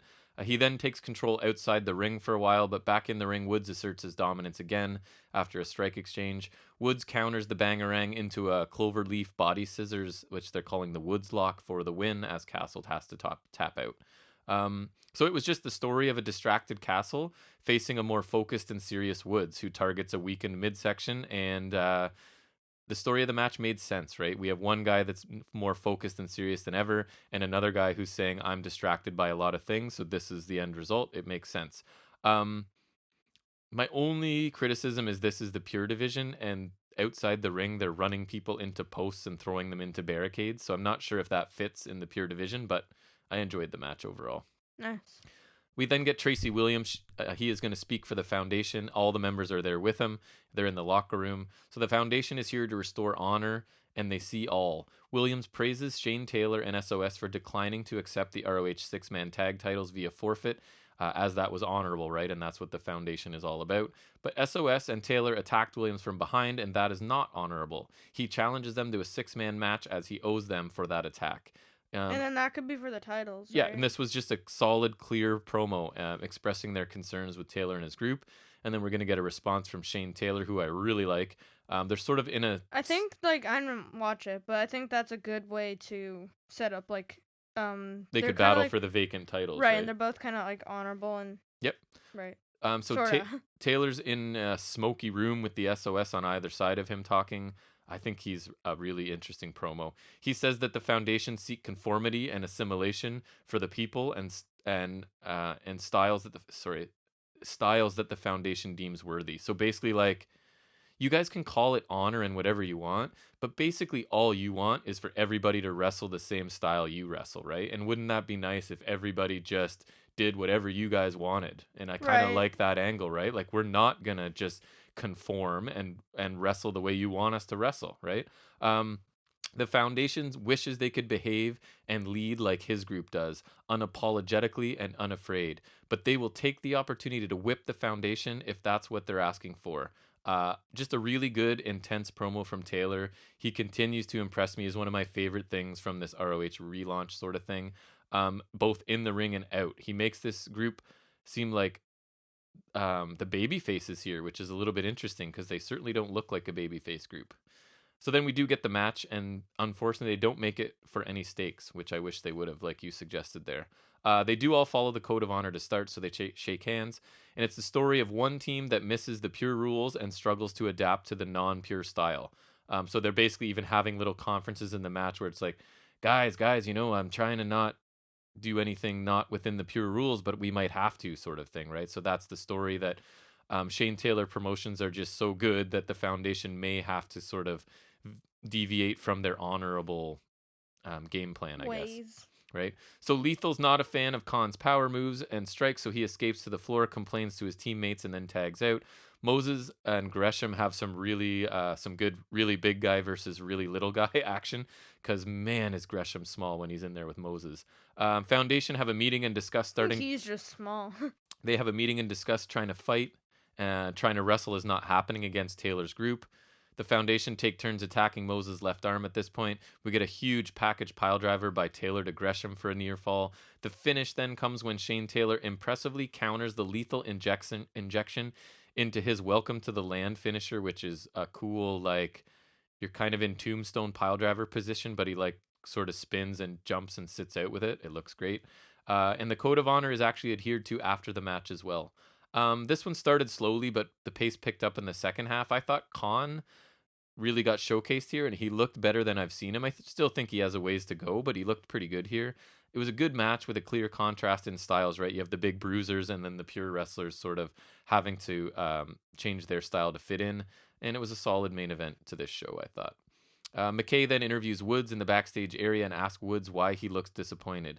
Woods says he is disappointed that he let all the fighting and brawling take place during the match. He says he didn't come to the Pure Division to brawl and fight. He came to establish his dominance as one of the best wrestlers in the company. He said his only goal is to be the ROH Pure Champion. And again, this reinforces the point that he is more focused and serious, right, than he has been in the past. Well, and kind of referencing the thing you had in the match, where like Yes, we're getting brawling. run into the barricades. Right. He's like, yeah, I'm not happy because that wasn't a pure match, and I'm here to wrestle pure matches, right? So I thought that made sense as well. Overall, a pretty good episode of ROH. Their reboot continues to work for me, and the promo style hasn't gotten old yet. And it's a smart choice because it allows new viewers to join in pretty much any time, and the promo style is going to quickly bring you up to speed on what's going on. It was another quick, easy watch, and I give it a solid B as well. So it's basically B's all around this week. And then we get to Impact Wrestling. I don't remember what I gave them. Then we get to Impact So let's talk about them. Coming into it, for some reason, for Impact, I was looking forward to watching it this week. And maybe it's just due to the potential of like more surprise appearances from AEW people. I'm not sure. But anyways, I guess that's the point of sort of adding their talent, right? Is it gets people interested in your show. So the show starts with a recap of Private Party and Hardy showing up, and the involvement of Jerry Lynn in the match, basically telling us the only important thing that happened last week was anything involving an outside company. Like, they don't recap any of their own stuff. They're only recapping AEW stuff. We got a prominent promotion on our show. Right? Look what was good here. I'm not sure this is helping them in the long run unless Impact start to collect some receipts, as they say in the wrestling business, but I don't know if they're going to. Rich Swann dances to the ring, and it looks like we'll have to endure a Swann promo to start. I'm not excited. He talks about his road to stardom and the target on his back as a result of this. He invites Tommy Dreamer to come to the ring, and he does.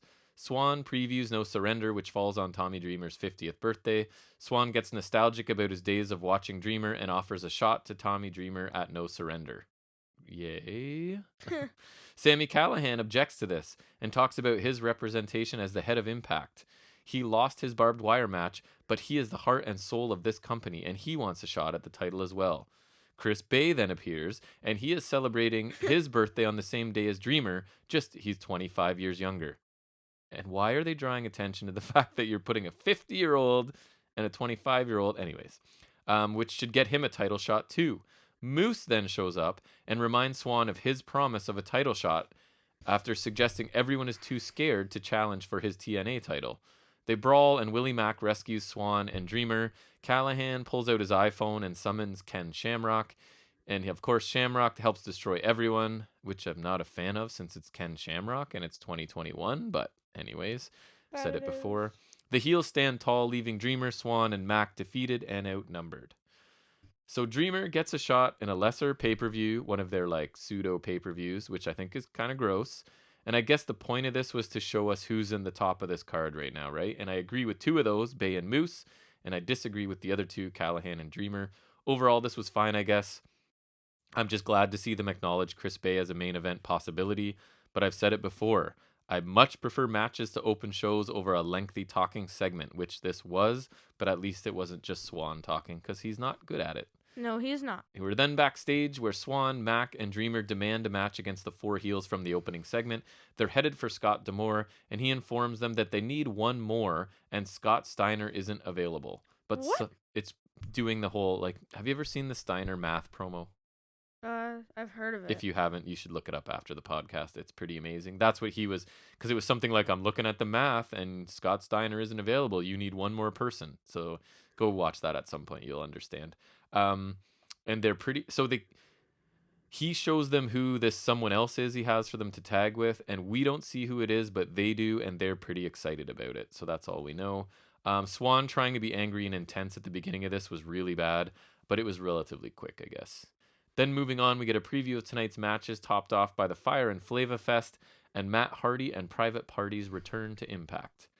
We then transition into Matt Cardona and Josh Alexander versus Ace Austin and Madman Fulton. And I just did one of my biggest pet peeves. I said verse instead of versus. Ugh, that made myself cringe a little. Anyways, the commentators actually logically break down the styles of each man involved, which is not something Josh and Madison would have done, I don't think. So I like that. Or they can. They're really putting over like Alexander as being like an in-ring star, basically, and just being an amazing wrestler. Alexander becomes the face in peril and is isolated by the heels. Cardona hot tag and the heels escape to the floor. There's never going to be a scenario where Cardona's not getting the hot tag. Probably not.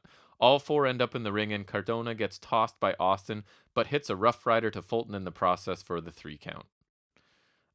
It was a pretty good match, actually. I didn't want Cardona and Alexander together long term. I thought it actually worked well together here. Decent match. No major complaints. Nice. Rohit is speaking to someone that we can't really see, but he seems to be large. Like, you can kind of see a shoulder, I think. He needs this mystery person to stay 3 steps ahead. They will make it to the top of the mountain side by side. The mystery person seems to agree, and Rohit is thrilled. I like this because Rohit seems to be moving on from X Division stuff for a minute, which he needs to. It's been a long time. And the idea of him with a heater, I also really like, right? Like him just running his mouth and creating problems for himself and someone to sort of finish the fights that he's going to start probably. And I'm a sucker for any type of mystery person. So there's 2 mystery people going on Impact right now, and I'm fine with it.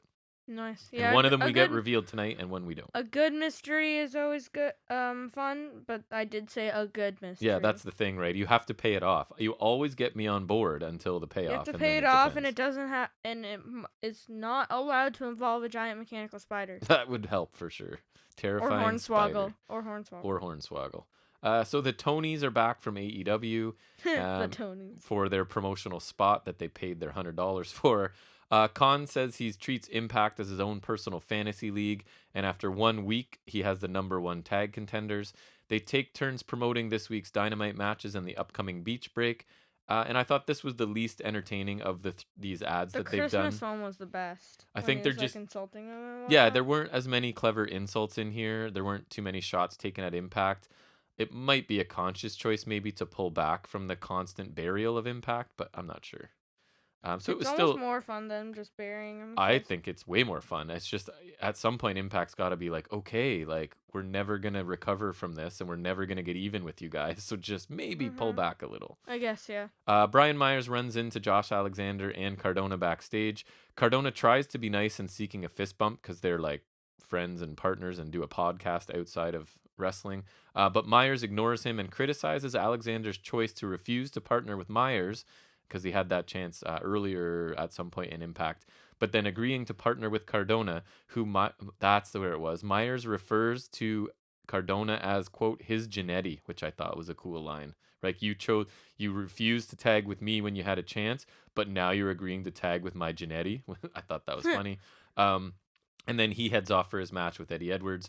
I don't know. It's because, like, in terms of their previous careers, it's hard to tell which one of them would be the Jannetty because they both kind of did nothing. And I think most people would suggest that Myers was the Jannetty because Cardona at least had some single success. Where Myers' gimmick was literally to lose every time. So yeah, I guess he was probably the Jannetty. Which kind of makes it more funny, right? Because that's the heel just being sort of oblivious and he's like, you're the Jannetty. Yeah, exactly. So I kind of liked it. I think Myers does really good heel work. I know I've said that a few times on this show.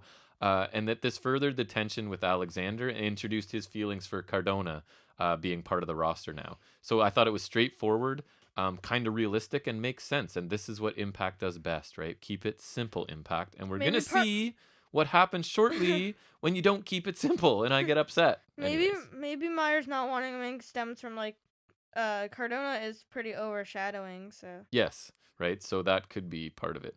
So we are approaching me getting angry, but not quite yet. We get Brian Myers versus Eddie Edwards. Woo. Myers needs to win this match, in my opinion, and Eddie doesn't. So I was hoping that would be the result. Let's see what happens. Myers targets Eddie's left arm, which is taped from the barbed wire match. After a back and forth match, Edwards attempts to bite the wound near Myers' eye from last week. And after gouging Myers' eye with his thumb, Myers wins by disqualification. The commentators are speculating on Edwards' actions. Basically like the whole, you can only be a nice guy for so long, and old Eddie Edwards is coming back. So it seems like they just don't know what to do. There's two settings for Eddie Edwards. He's either like the babyface getting just tortured by Sami Callihan, or he's going to be like extreme Eddie Edwards. And it's like, we got to flip back to the other one now. So the old ultra-violent Eddie seems to be coming back. Great. But didn't we just see it in a barbed wire match? Right, and it's not even like it makes sense right now. It's no. Like, that being said, it was a solid TV singles match, I thought, between two veteran wrestlers. No clean finish. The babyface losing to a clear heel by biting him for a distraction. So anyways, looks like the Edwards character is making a bit of a change at this point. We then get Fire and Flava. They are worried about their celebration as only ugly people have bought tickets so far. They decide they'll tell people it's a masquerade theme, so they cover their faces. Then they start to worry about the food. Swinger walks by with a few ladies. He's got 3 girls with him. And Kiera says that she has the worst idea and the segment is over. And I'm already a little bit put off by this. Where is the super confident, brash, loud, obnoxious version of this team that I love so much gone? These two should be bragging and flexing and behaving basically insufferably and not worrying that their celebration will be lame. They should know that it will be awesome because that's how they are. Right. I'm super disappointed in the presentation of these two since winning the tag titles. They're not doing what got them here and made me love them. It's probably not their fault, but it's still disappointing to me. This should not be like, oh, our celebration's going to suck. What can we do to make it better? That should not be the case with these two. Anyways, there's more to follow. This is just me sort of getting the pot boiling at this point. Hardy and Private Party are talking and recapping their position as top contenders. Hardy tries to take credit despite not being involved, and Private Party seem to just go along with it, but maybe not wholeheartedly. Matt goes over his fees, and he wants more money for all of them, but they need to stay focused and win. It was fine. It's a standard Hardy promo in this recent character, and it's hard to tell if Private Party has fully bought in or if they're still just sort of going along with it, which I like to drag that out a little longer. Then Tenille Dashwood versus Rosemary. Quick match won by Rosemary in an attempt to remind us of her return to her sort of darker character with Crazy Steve in... Decay. Thank you. I don't know why I couldn't remember the faction name. It was And fine. I don't even watch it. The match was fine, but Tennille's boring. I'm gonna say it now. Like I'm trying to be nice about it.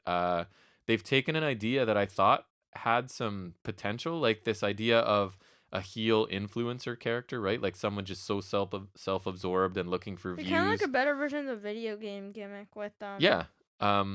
But it's bland and uninteresting, and it's a shame because I was kind of looking forward to her being here, and it's just there's nothing going on right. there. Great news. We got a Larry D and AC Romero segment. Woo! Woo! They're talking, and Larry's out of prison, but he's still angry about the whole situation. Rosemary and Crazy Steve show up, and Rosemary gets in Larry's face, and Steve ends up taking a punch. So this nonsense isn't over. At least Larry isn't doing comedy, I guess. He's back to sort of just being a serious tough guy, which is better. But this is still... by default. Right, and it's still like right adjacent to the Wrestle House and shooting of Johnny Bravo, which is a bad thing, and we need to just move past that era of Impact, in my opinion.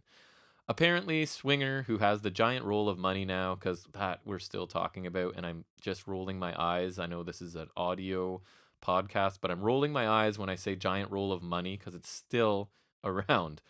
So Swinger is running a small casino backstage, obviously, and Falaba is playing blackjack with Johnny Bravo as the dealer. Fire and Flava show up, and they are desperate for people to come to their celebration. And I put, why though? So they allow everyone in the casino to come except for Falaba, and they promise that there'll be celebrities there and great food and drink. All right, here's round 2 of me complaining about this. I can't tell you how disappointed I am in the way Impact has chosen to present Hogan and Steels. They've gone from overconfident, loud, mouthy women to this sort of comedy where they beg for company and can't pull off a simple party. They look so stupid, and for a month or more, they looked so cool. It feels like now they're being specifically written for, whereas before getting really noticed and catching the eye, they were kind of doing it on their own. You know what I mean? Yeah. And it's classic Impact.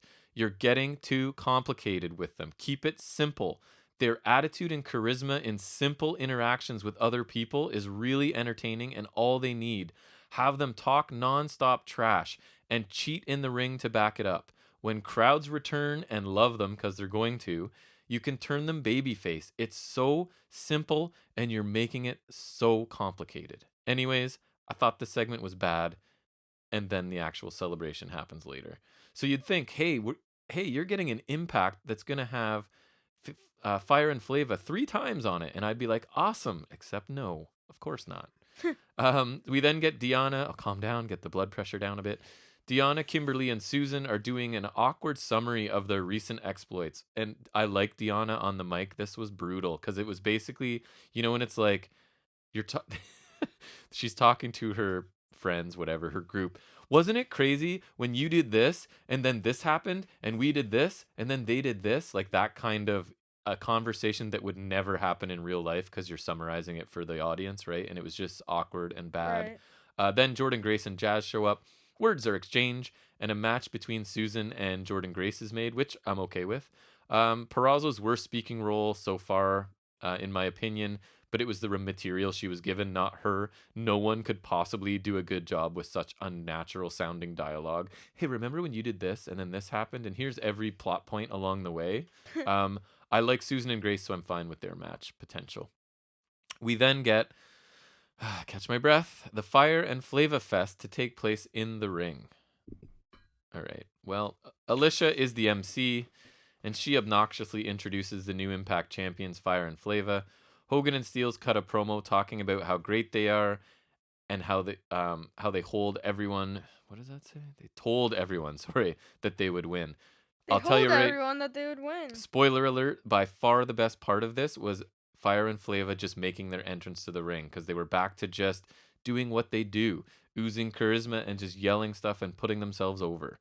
The referee who's attending the party says that this is a dumpster fire. Swinger's 3 ladies are handing out the catering that is in styrofoam boxes, and apparently it's stale bread and cheese slices still in the wrapper after they promised like delicious soul food from Atlanta. Again, why are you doing this? How is this helping them? How do they look good from this? Anyways, Alicia takes a drink of whatever the alcohol is, and she spits it out because it's crappy champagne or whatever. We now see there's someone sitting at ringside on a chair wearing a Stay Puft Marshmallow suit. Sorry, this is all true. Probably Follow Box. Wasn't he wearing that? Exactly. They assume it's Falaba since he did wear it before, right? At the wedding. Right. Who shot Johnny? And they wouldn't allow him to come, so they assume it's Falaba. It turns out to be Nevaeh. Nevaeh attacks Tasha, and Havoc invades the ring to take down Kiera. After scaring the tag champs away, Alicia announces Havoc and Nevaeh as the winners of the festival. I literally sighed just thinking about this. I'm not going to get into it. It's more of what I said before. These two should be a cornerstone of this company, and Impact is making me care less and less about them with every segment. Isn't it great when that happens? Like, how excited. Go back and listen to, like, I don't know, a few episodes ago. To point you were going to, like, freak out if they lost. I went on record saying they are one of the best things in Impact and that they need to be a focus of this company, and this is what they're doing. Just sheer disappointment from me. I have to assume, and this is my optimism coming through, that these women are just so talented and their personalities are going to overcome this bad writing and creative direction. And I still have hope that they're just like undeniably good. You know what I mean? And that even though there's crap being written for them, that they're going to rise above it eventually. But we'll see. Another segment comes up, and it's Chris Sabin and James Storm sitting at a bar apparently together. And Sabin is kind of really awkwardly drinking a beer. He looks like a guy who's like having his first ever sip of beer, which maybe it was. I don't know. That's not really, not judging him. It's just that's what it looked like. They aren't done with Matt Hardy and the Good Brothers. Also, they may not be the Motor City Machine Guns or Beer Money, but they are sure as hell going after those titles. Storm encourages Sabin to drink shots, and they do. It was a fine segment. Storm is really comfortable on the mic, and it makes up for Sabin, who isn't. So you just got to let Storm speak 80% of the time, and it's fine. I'll watch them as a team. Big Joe Doring versus Cousin Jake, and commentary's really trying to put over Doring as just this monster. D'Lo even talking about, I think he has wrestled him before, etc. Doring wins in a somewhat surprising squash match with a Death Valley driver into a lariat. Can you picture that? No. So I did put, like, he hits the DVD, but then he's holding onto your wrist, and he, like, pulls you back up and then hits, like, a clothesline. That makes sense. Right? For the win. I was a bit surprised. Cousin Jake did almost nothing here. He had one big leap out of the ring onto Doring, and then he sold an injured ankle, and so did the commentary team. And then I'm not even exaggerating, within 30 seconds, and for the rest of the match, he just doesn't even refer to it. He makes it act like, because he's a big dude, and he went over the top ropes and landed, so he acts like he broke his ankle, and the commentary team, oh, yep, you could see it go right there. They even replay it, and then like 30 seconds later, it's like he's totally fine. But anyways, and at the end, I guess the point is EY seems to be sort of recruiting Cousin Jake after the match, which is basically a squash match. Interesting. You could have like heel kind of brainwash Deaners. Yeah, you could. So it was a squash match, basically setting up further recruitment, right? Which is Cody fine. Deaner's just Deaner, he'd probably just be Jake, right? I think so. I could probably stop calling him Cousin Jake. Jake and Deaner. So now on to the main event. Sorry, I always feel like I'm getting tired at this point, and I race through the last bit of Impact. I'll take my time. It is Impact. It is. Willie Mack, Tommy Dreamer, Rich Swann, and surprise entrance is... Your favorite. Yes, Trey Miguel. With, like, bleached hair. So I wonder, like, and jeans. Did he not want to go to NXT? Was he not offered a spot with NXT? Do they listen to this podcast and realize that Miguel is the weak link of this? Anyways. All those reasons would make total sense to me. Versus Ken Shamrock, Sami Callihan, Chris Bay, and Moose. Basically, in his return, Trey picks up the win, pinning Sami Callihan here. Wait, Dad, sorry to interrupt, but do you remember how we were confused why Braun Strowman returned on SmackDown? Yes. Remember he got kayfabe suspended? Yes. Oh, that's it. And because we forgot he was gone. Sorry. And I know I'm hard on Trey Miguel. He did look more aggressive here, which I think he needs to be, right? Less worrying about the flashing and flipping and more looking like your stuff has some impact and effect on people. So I liked him a little bit better here. We'll see where he goes with it. The match was fun to watch for sure. At times, though, it did feel like a bunch of guys kind of taking turns rather than like a cohesive match. You know what I mean? It's like, all right, move, tag out. Now you move. You know what I mean? It kind of felt like your turn, get your stuff in, your turn, get your stuff in. Still kind of fun to watch, but for me to get like to the next level of a match, it's got to feel cohesive and like it kind of just flows. And this one Not quite to that level, but I was entertained nonetheless. So it's over, and overall, not a good show, man. I can't believe I'm saying this, right? But Fire and Flava had 3 segments, and it didn't help this show. It hurt this show, and it hurts me to say that about them. There were no new surprises from AEW, no standout matches.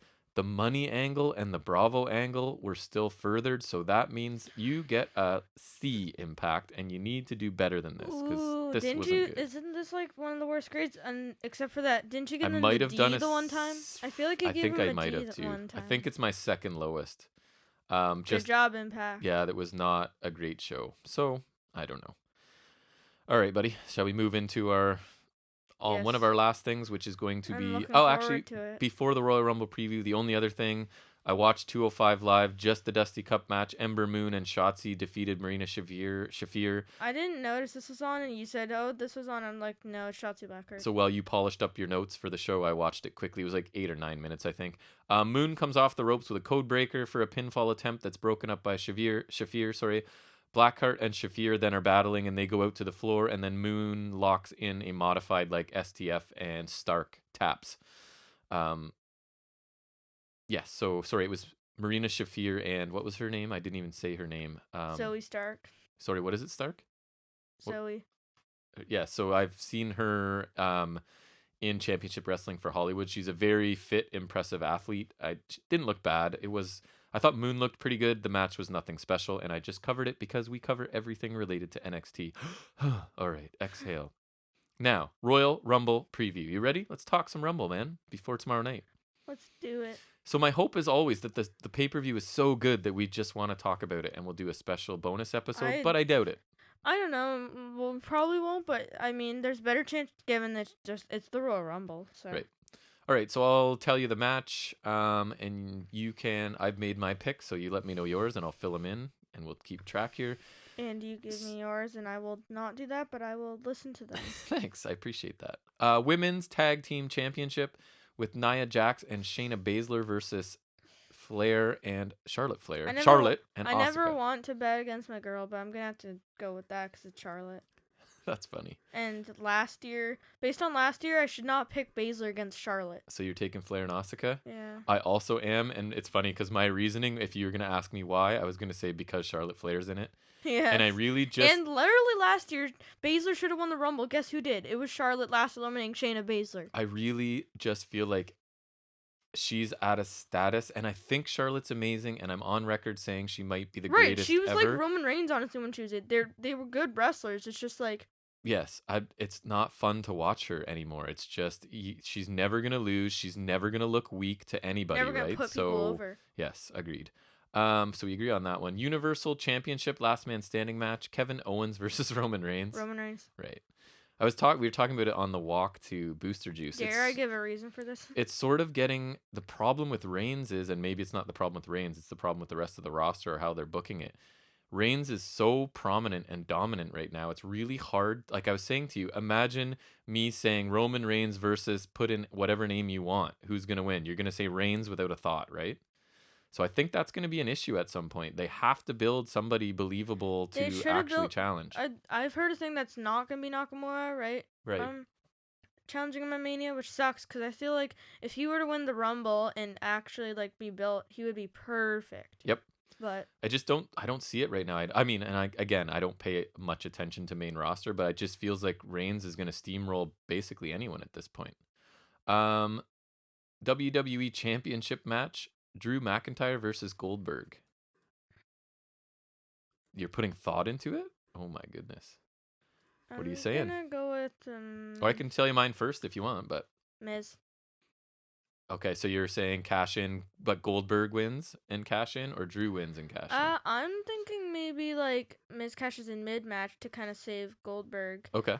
And then maybe like a cheap win or something. He has sort of said he's gonna cash in, right? I thought he said he didn't, or he wasn't going to. Oh, I don't know. That would involve paying close attention. I don't really care about this match, so I'm just going to pick something weird. I like it. I took McIntyre because Goldberg can't win, can he?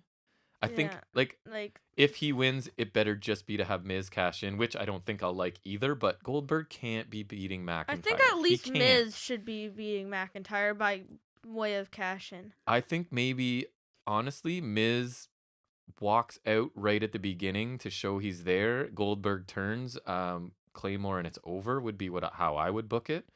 I don't even think Goldberg needs... Because McIntyre's strong. Let's keep building him, right? Like, he took out Goldberg in 5 seconds. Who cares about Goldberg's reputation at this point? Right. He took out Lesnar in, like, just over a minute. He took out Kevin Owens in, like, similar time. He doesn't need anything else. He's old. And you have 2 matches on this card that are going to go close to an hour or more, so why not have one that's 10 seconds? Why waste time on a part-timer? You know what I mean? And then I don't know, or maybe you could go a few minutes, Miz cashes in at some point. And then you could have McIntyre wins in 2 seconds, and he's basically there, yeah, come on, Miz, cash in, and slimy heel Miz no longer wants to cash in because he's not going to win. That also seems likely to happen, but I don't care, so I'm going to stick with my pick. Fair enough. All right, so let's talk about the Women's Royal Rumble match. We're going to choose... No, wait, isn't there Riddle and Lashley, I'm pretty sure? Oh, is there? I don't even know. I think there is. But well, I'll add it in here. It was not when I looked at it. Because he won the gauntlet against the Hurt Business. Insert row below. Lashley versus who? Riddle. Matt Riddle. Who are you taking? I don't care, so I'm gonna take my boy Riddle. Riddle. Okay, I'll take Lashley because I bet Lashley's gonna win, but I don't care. I think Lashley looks awesome with the belt, and they haven't done a good job of making him a good champion, though. I believe that. And I like Matt Riddle. Fair enough. So we're going to take 3 picks each in the men's and women's Rumble match. So let's start with the women's. Who are you? If you want me to ever say mine first, let me know who do you want. Yeah, go first. I don't even know. So I am taking, it's not a surprise, sorry, moving the mic squeak there, Bianca Belair. I know a lot of people are picking her. I think this should be her coming out party. I think she should eliminate like close to 10 people and that she should just be a dominant winner. So she's my first choice. Right. My second choice, this is the one I was telling you. I was reading some things saying that there won't be any people coming up from NXT because they don't want to mix them in. But I'm going to still say Rhea Ripley because I think... I've heard something about because I think they'll look at it as it's not a mix-in, right? She's up there. She is now on that roster. Yeah, it'd be more of a call-up. Yeah, she's not going back and forth. Mm-hmm. And then my third choice is Charlotte because it's Charlotte and she's in a match. She won last year, but, I mean, it is Charlotte. It's Charlotte. You don't think they'd love to say the only woman to win back-to-back? Right. Like, they just want to heap credentials on here, on her. Your choices, sir. Belair. Nice. We agree. Come on, Belair. I knew you'd pick Baszler just because it's Baszler. Ripley. Yeah, I will never not pick Baszler. All right, so that's good. We've got... Just last year pissed me off so bad. Not only did she not win, but she didn't win entering last. Right. And she didn't win entering last, eliminating a bunch of people, and then being eliminated by Charlotte. Like, she did not look strong. And she... It was perfect. We could complain about Baszler all day on here because she... If you didn't see her in NXT, she was amazing. Then you would think she was Brock Lesnar. She was Brock Lesnar. Except she was actually putting on good matches and was not holding the title hostage. All right, so men's Royal Rumble match. I want you to go first because I still have to pick one. Oh, really? I've picked 2. Okay. So you put in far too much thought into this. We talked about it on our walk. Go on, make your Princess Bride reference.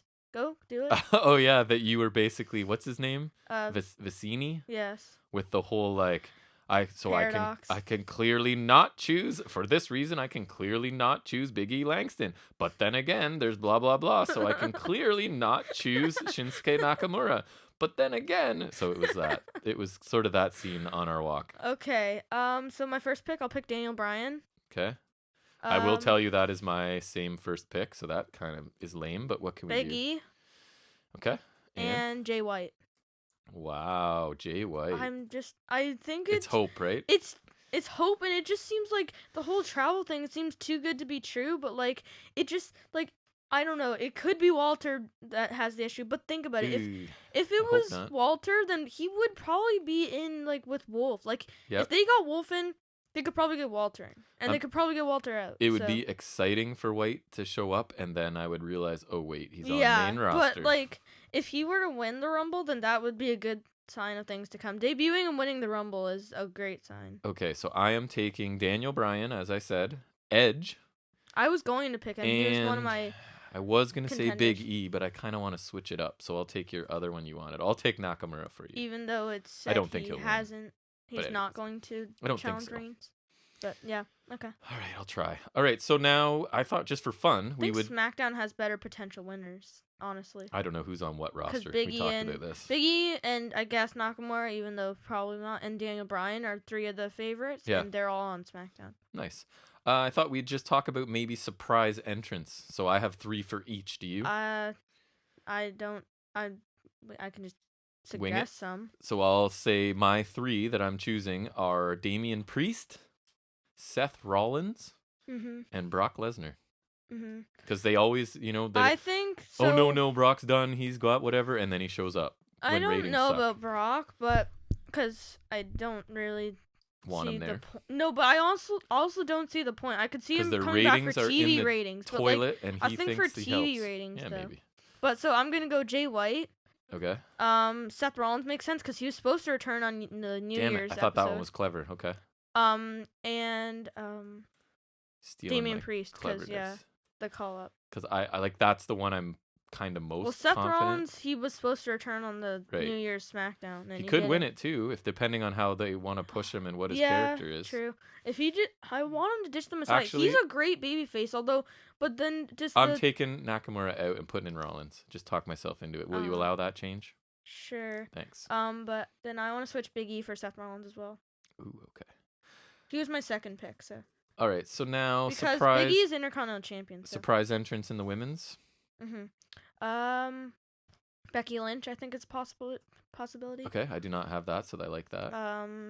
Trish Stratus, I guess, because that's just standard. I've heard rumors. And I think it's just standard at this point. Yep.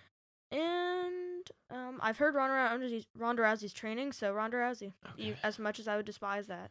All right, good. I have 3 different ones. Melina, because apparently she's signed, right, and she's done nothing so far. I would be interested in them because yes, they do a lot of Legends returns in these matches, but that would at least be a fresh one. And I don't think I'm not even saying she'll do well. I just think she might be in it. No, Rhea Ripley, I think, is getting called up. I would have said that, but I don't want to see, but I feel could happen is Gonzalez.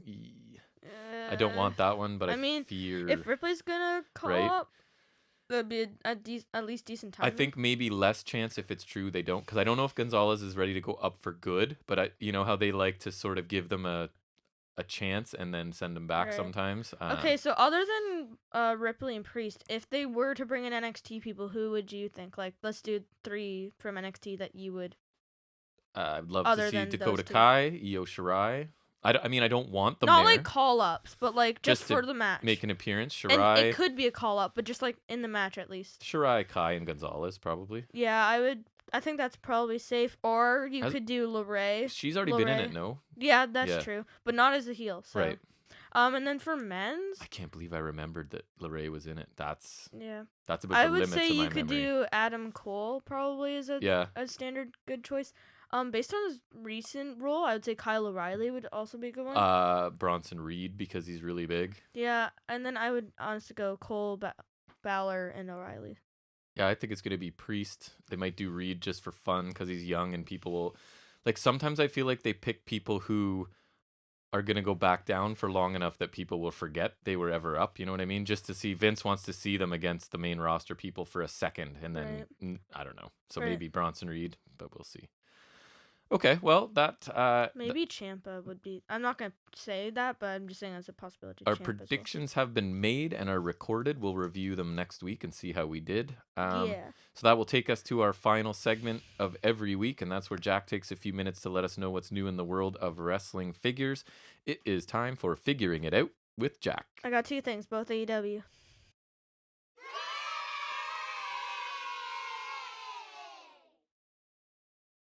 So go for it. So that TNT champion Cody Rhodes thingy that I was showing you the leaked images of has been revealed and is available for pre-order ringside.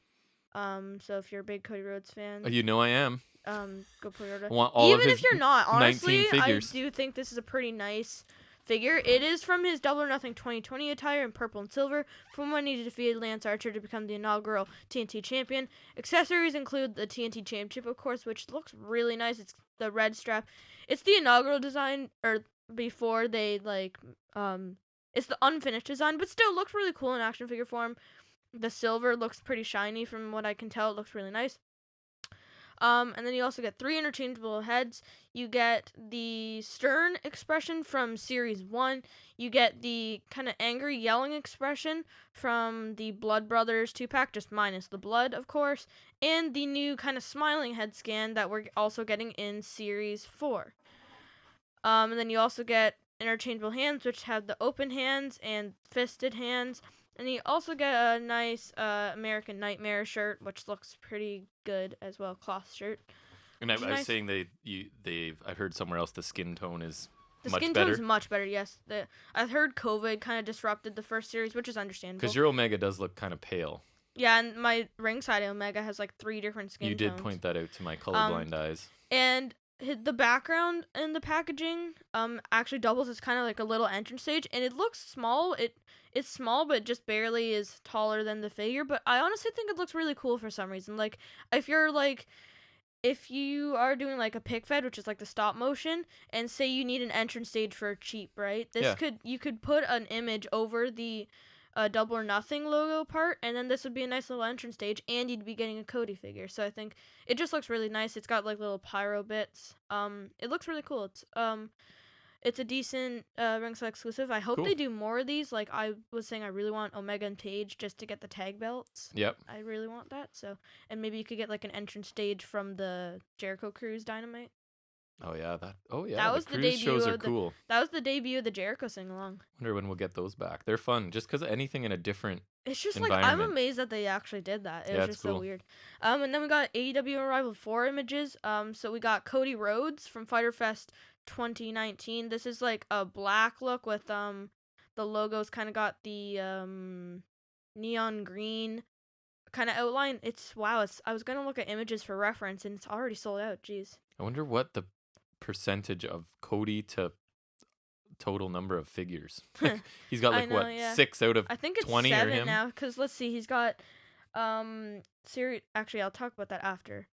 So then we got Sammy Guevara from the Dynamite first episode, actually. And so one of Cody's figures is a UK exclusive that comes with a basic ring, like the spring-loaded mat. Yep. And that's actually from the same match as this. So now we got 2 figures from the first Dynamite, which I think is actually kind of cool. And next we got Proud and Powerful. It's just their usual attire. They got some nice accessories that I'll talk about in a second. We got Matt Hardy from his Dynamite debut in the COVID era. And also Kenny Omega, who's wearing, like that silver attire he wore a lot when he was teaming with Paige. He's got that attire. Looks pretty cool. New Screaming head scan for him. So like I said, Sam's attires from the Dynamite debut. Another podcast I was listening to, they don't focus on figures, but they mention them from time to time. He was saying that he thought the Ortiz looked really good. Ortiz is nice, yeah. Santana and Ortiz both have alternate heads. Santana has his normal head scan with the bandana, and then he has another one with the bandana, but he has the eye patch from that storyline with Moxley.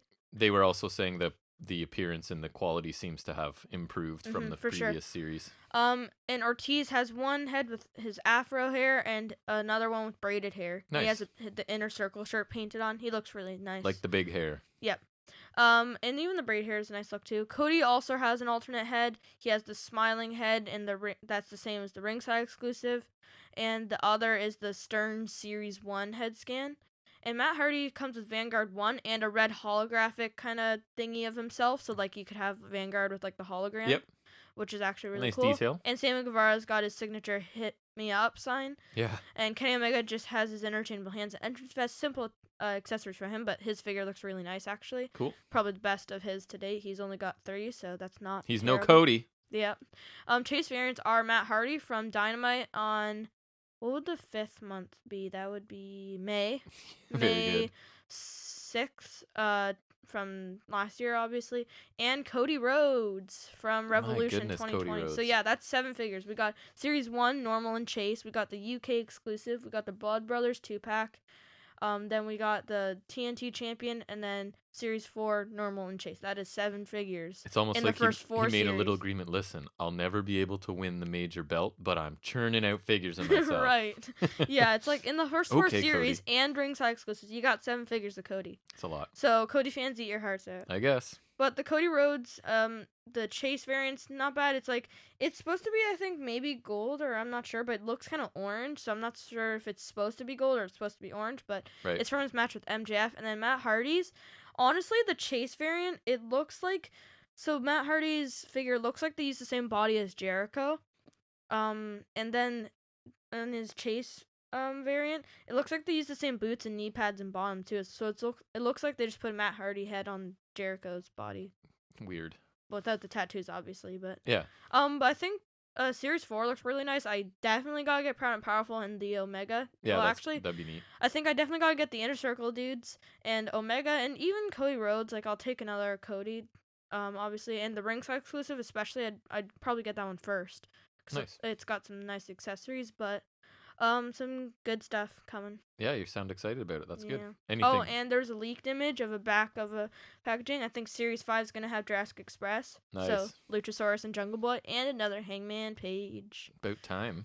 Right? Yeah. We need 2 Hangmans. Well, I was thinking more of the Luchasaurus. Oh, yes, for sure. I really want Luchasaurus, actually. And then also SCU and someone else I forgot. But cool. So Series 5 is looking good, from what I can tell. But these are good, so yeah. That's everything, buddy? Yeah. Great job. Well, that brings us to the end of episode 28. We hope you all enjoyed it, and we thank you, as always, for joining us. And a Royal Rumble episode, it's a possibility, but it's an unlikely. Yeah, probably just be included in the weekly show unless it really blows us away somehow or something or I just we really want to talk about comes up. Yeah. It's Royal Rumble. Yeah, or if we have time and the inclination, we may do it. But as always, you can contact us if you'd like to at fnswrestling@gmail.com or fns_wrestling_podcast on Instagram. Thanks so much for listening as always, and please tell anyone that you think might be interested in listening to us. Let them know. Even if they try it once and don't like it, that at least they gave it a try. Yeah, so thank you very much, and we look forward to meeting you all back here next week at about the same time in the same place. So until then, take care. Yeah.